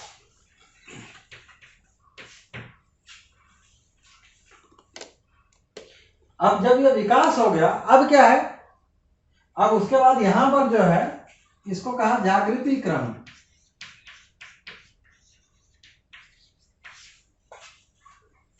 अब ये जो है जागृति क्रम में है, मतलब ये जागृति की ओर बढ़ रहा है, और ये हो गया, ये पूरा हो गया, तो इसको कहा जागृति। क्रिया पूर्णता और आचरण पूर्णता दोनों हो गई, ये हो गया जागृति। तो अभी हम लोग कहा जागृति क्रम में है। क्रम में है मतलब हमको कोई चीज पहचान में आया है, कोई चीज नहीं आया है, अभी एक निश्चित स्थिति नहीं है। जो आदमी अभी दिखता है कि बहुत अच्छा है ना, बड़ा आगे पहुंच गया, एक समय के बाद आपको लगता है कि वहीं खड़ा है अभी, है ना, या नीचे हो गया, तो मतलब है कि वो विकास रास दोनों की ओर जा सकता है, इसलिए उसको क्रम कह रहे हैं। मतलब एक के ऊपर एक हो रहा। तो जैसे जीवन की क्रियाओं में देखेंगे, पहले साक्षात्कार होगा, फिर बोध होगा, अनुभव होगा, एक विधि से चलेगा। साक्षात्कार में भी कुछ चीजें हम बना सकते हैं, या भास, आभास, प्रतीति, बोध, अनुभव, है ना, अपना जो भी विधि लगाए। तो अल्टीमेटली क्या है, उस चीज को हम कह रहे हैं कि जागृति क्रम है, उधर जागृति है। जागृति हो गया मतलब पूरा हो गया, क्रिया पूर्णता आचरण पूर्णता पूरा हो गया, दोनों मिलाकर जागृति। तो पूरे अस्तित्व को देखेंगे तो एक पूरे उसमें जो है ये 4 स्टेप में, ये 5 सूत्रों से हम पूरे जो भी अस्तित्व में जो कुछ भी चल रहा है, जहां पे पहुंचना है, पूरा चीज इसमें पूरे अस्तित्व को देखेंगे। तो जो भी किस अर्थ में है, क्योंकि जो पहचान है वो किस अर्थ में, लक्ष्य के अर्थ में ही पहचान होती है। तो पूरे अस्तित्व का क्या लक्ष्य है, सह-अस्तित्व ही लक्ष्य है। फिर उसी को आगे फैलाएंगे तो वो विवेक के रूप में दिखेगा, फिर वही समाधान समृद्धि अभय अस्तित्व के रूप में दिखेगा मानव के लिए। इतना ये टोटल कार्यक्रम। सर ये जो चैतन्य इकाई है वो जड़ इकाई से ही बनी है। प्रपोजल तो ऐसा ही है। विकास के बाद वो चैतन्य हो रही है ना। मतलब जो दर्शन में प्रपोजल है वो यही है कि जड़ ही जो है वो चैतन्य हुआ। लेकिन ये व्यवस्था को बनाए हुए, मतलब कितना चैतन्य होगा, कितना जड़ रहेगा, ये व्यवस्था। वही मतलब ये तो वही है ना कि ये शास्त्रिक तो है ही ना। ये आप वो ढूंढ के और चैतन्य की फैक्ट्री खोल दे, ये संभावना नहीं है बहुत।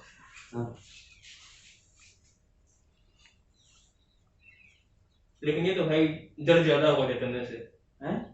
हाँ वो बना रहेगा भाई। तो इसीलिए तो क्या है कि हमारा ये जो दौड़ता है कि एक समय ऐसा आएगा कि सारा का सारा चैतन्य होगा, कन्वर्ट होगा। ऐसा कुछ भी नहीं। हाँ ये सभी अवस्थाएं रहेंगी। पॉसिबल ही नहीं है ये हाँ। तो, क्योंकि फिर वो वही आ गया ना कि खाने वाला तो कम ही रहेगा, खाना आ जाएगा रहेगा। वही विधि है। नहीं आप ऐसे भी देखोगे तो भाई जो आखिरी होगा वो प्रमाणित कैसे होगा बिना शरीर के। हम क्या कह रहे हैं, ये समझ में कैसे आएगा, जागृति कैसे है, ये शरीर के साथ ही समझेगा ना। मतलब शरीर जब एक आखिरी गठन से चाहे तो वो क्या करेगा, अभी तो वैसे कोरोना काल में जीवन काफी हो गए होंगे ना खाली।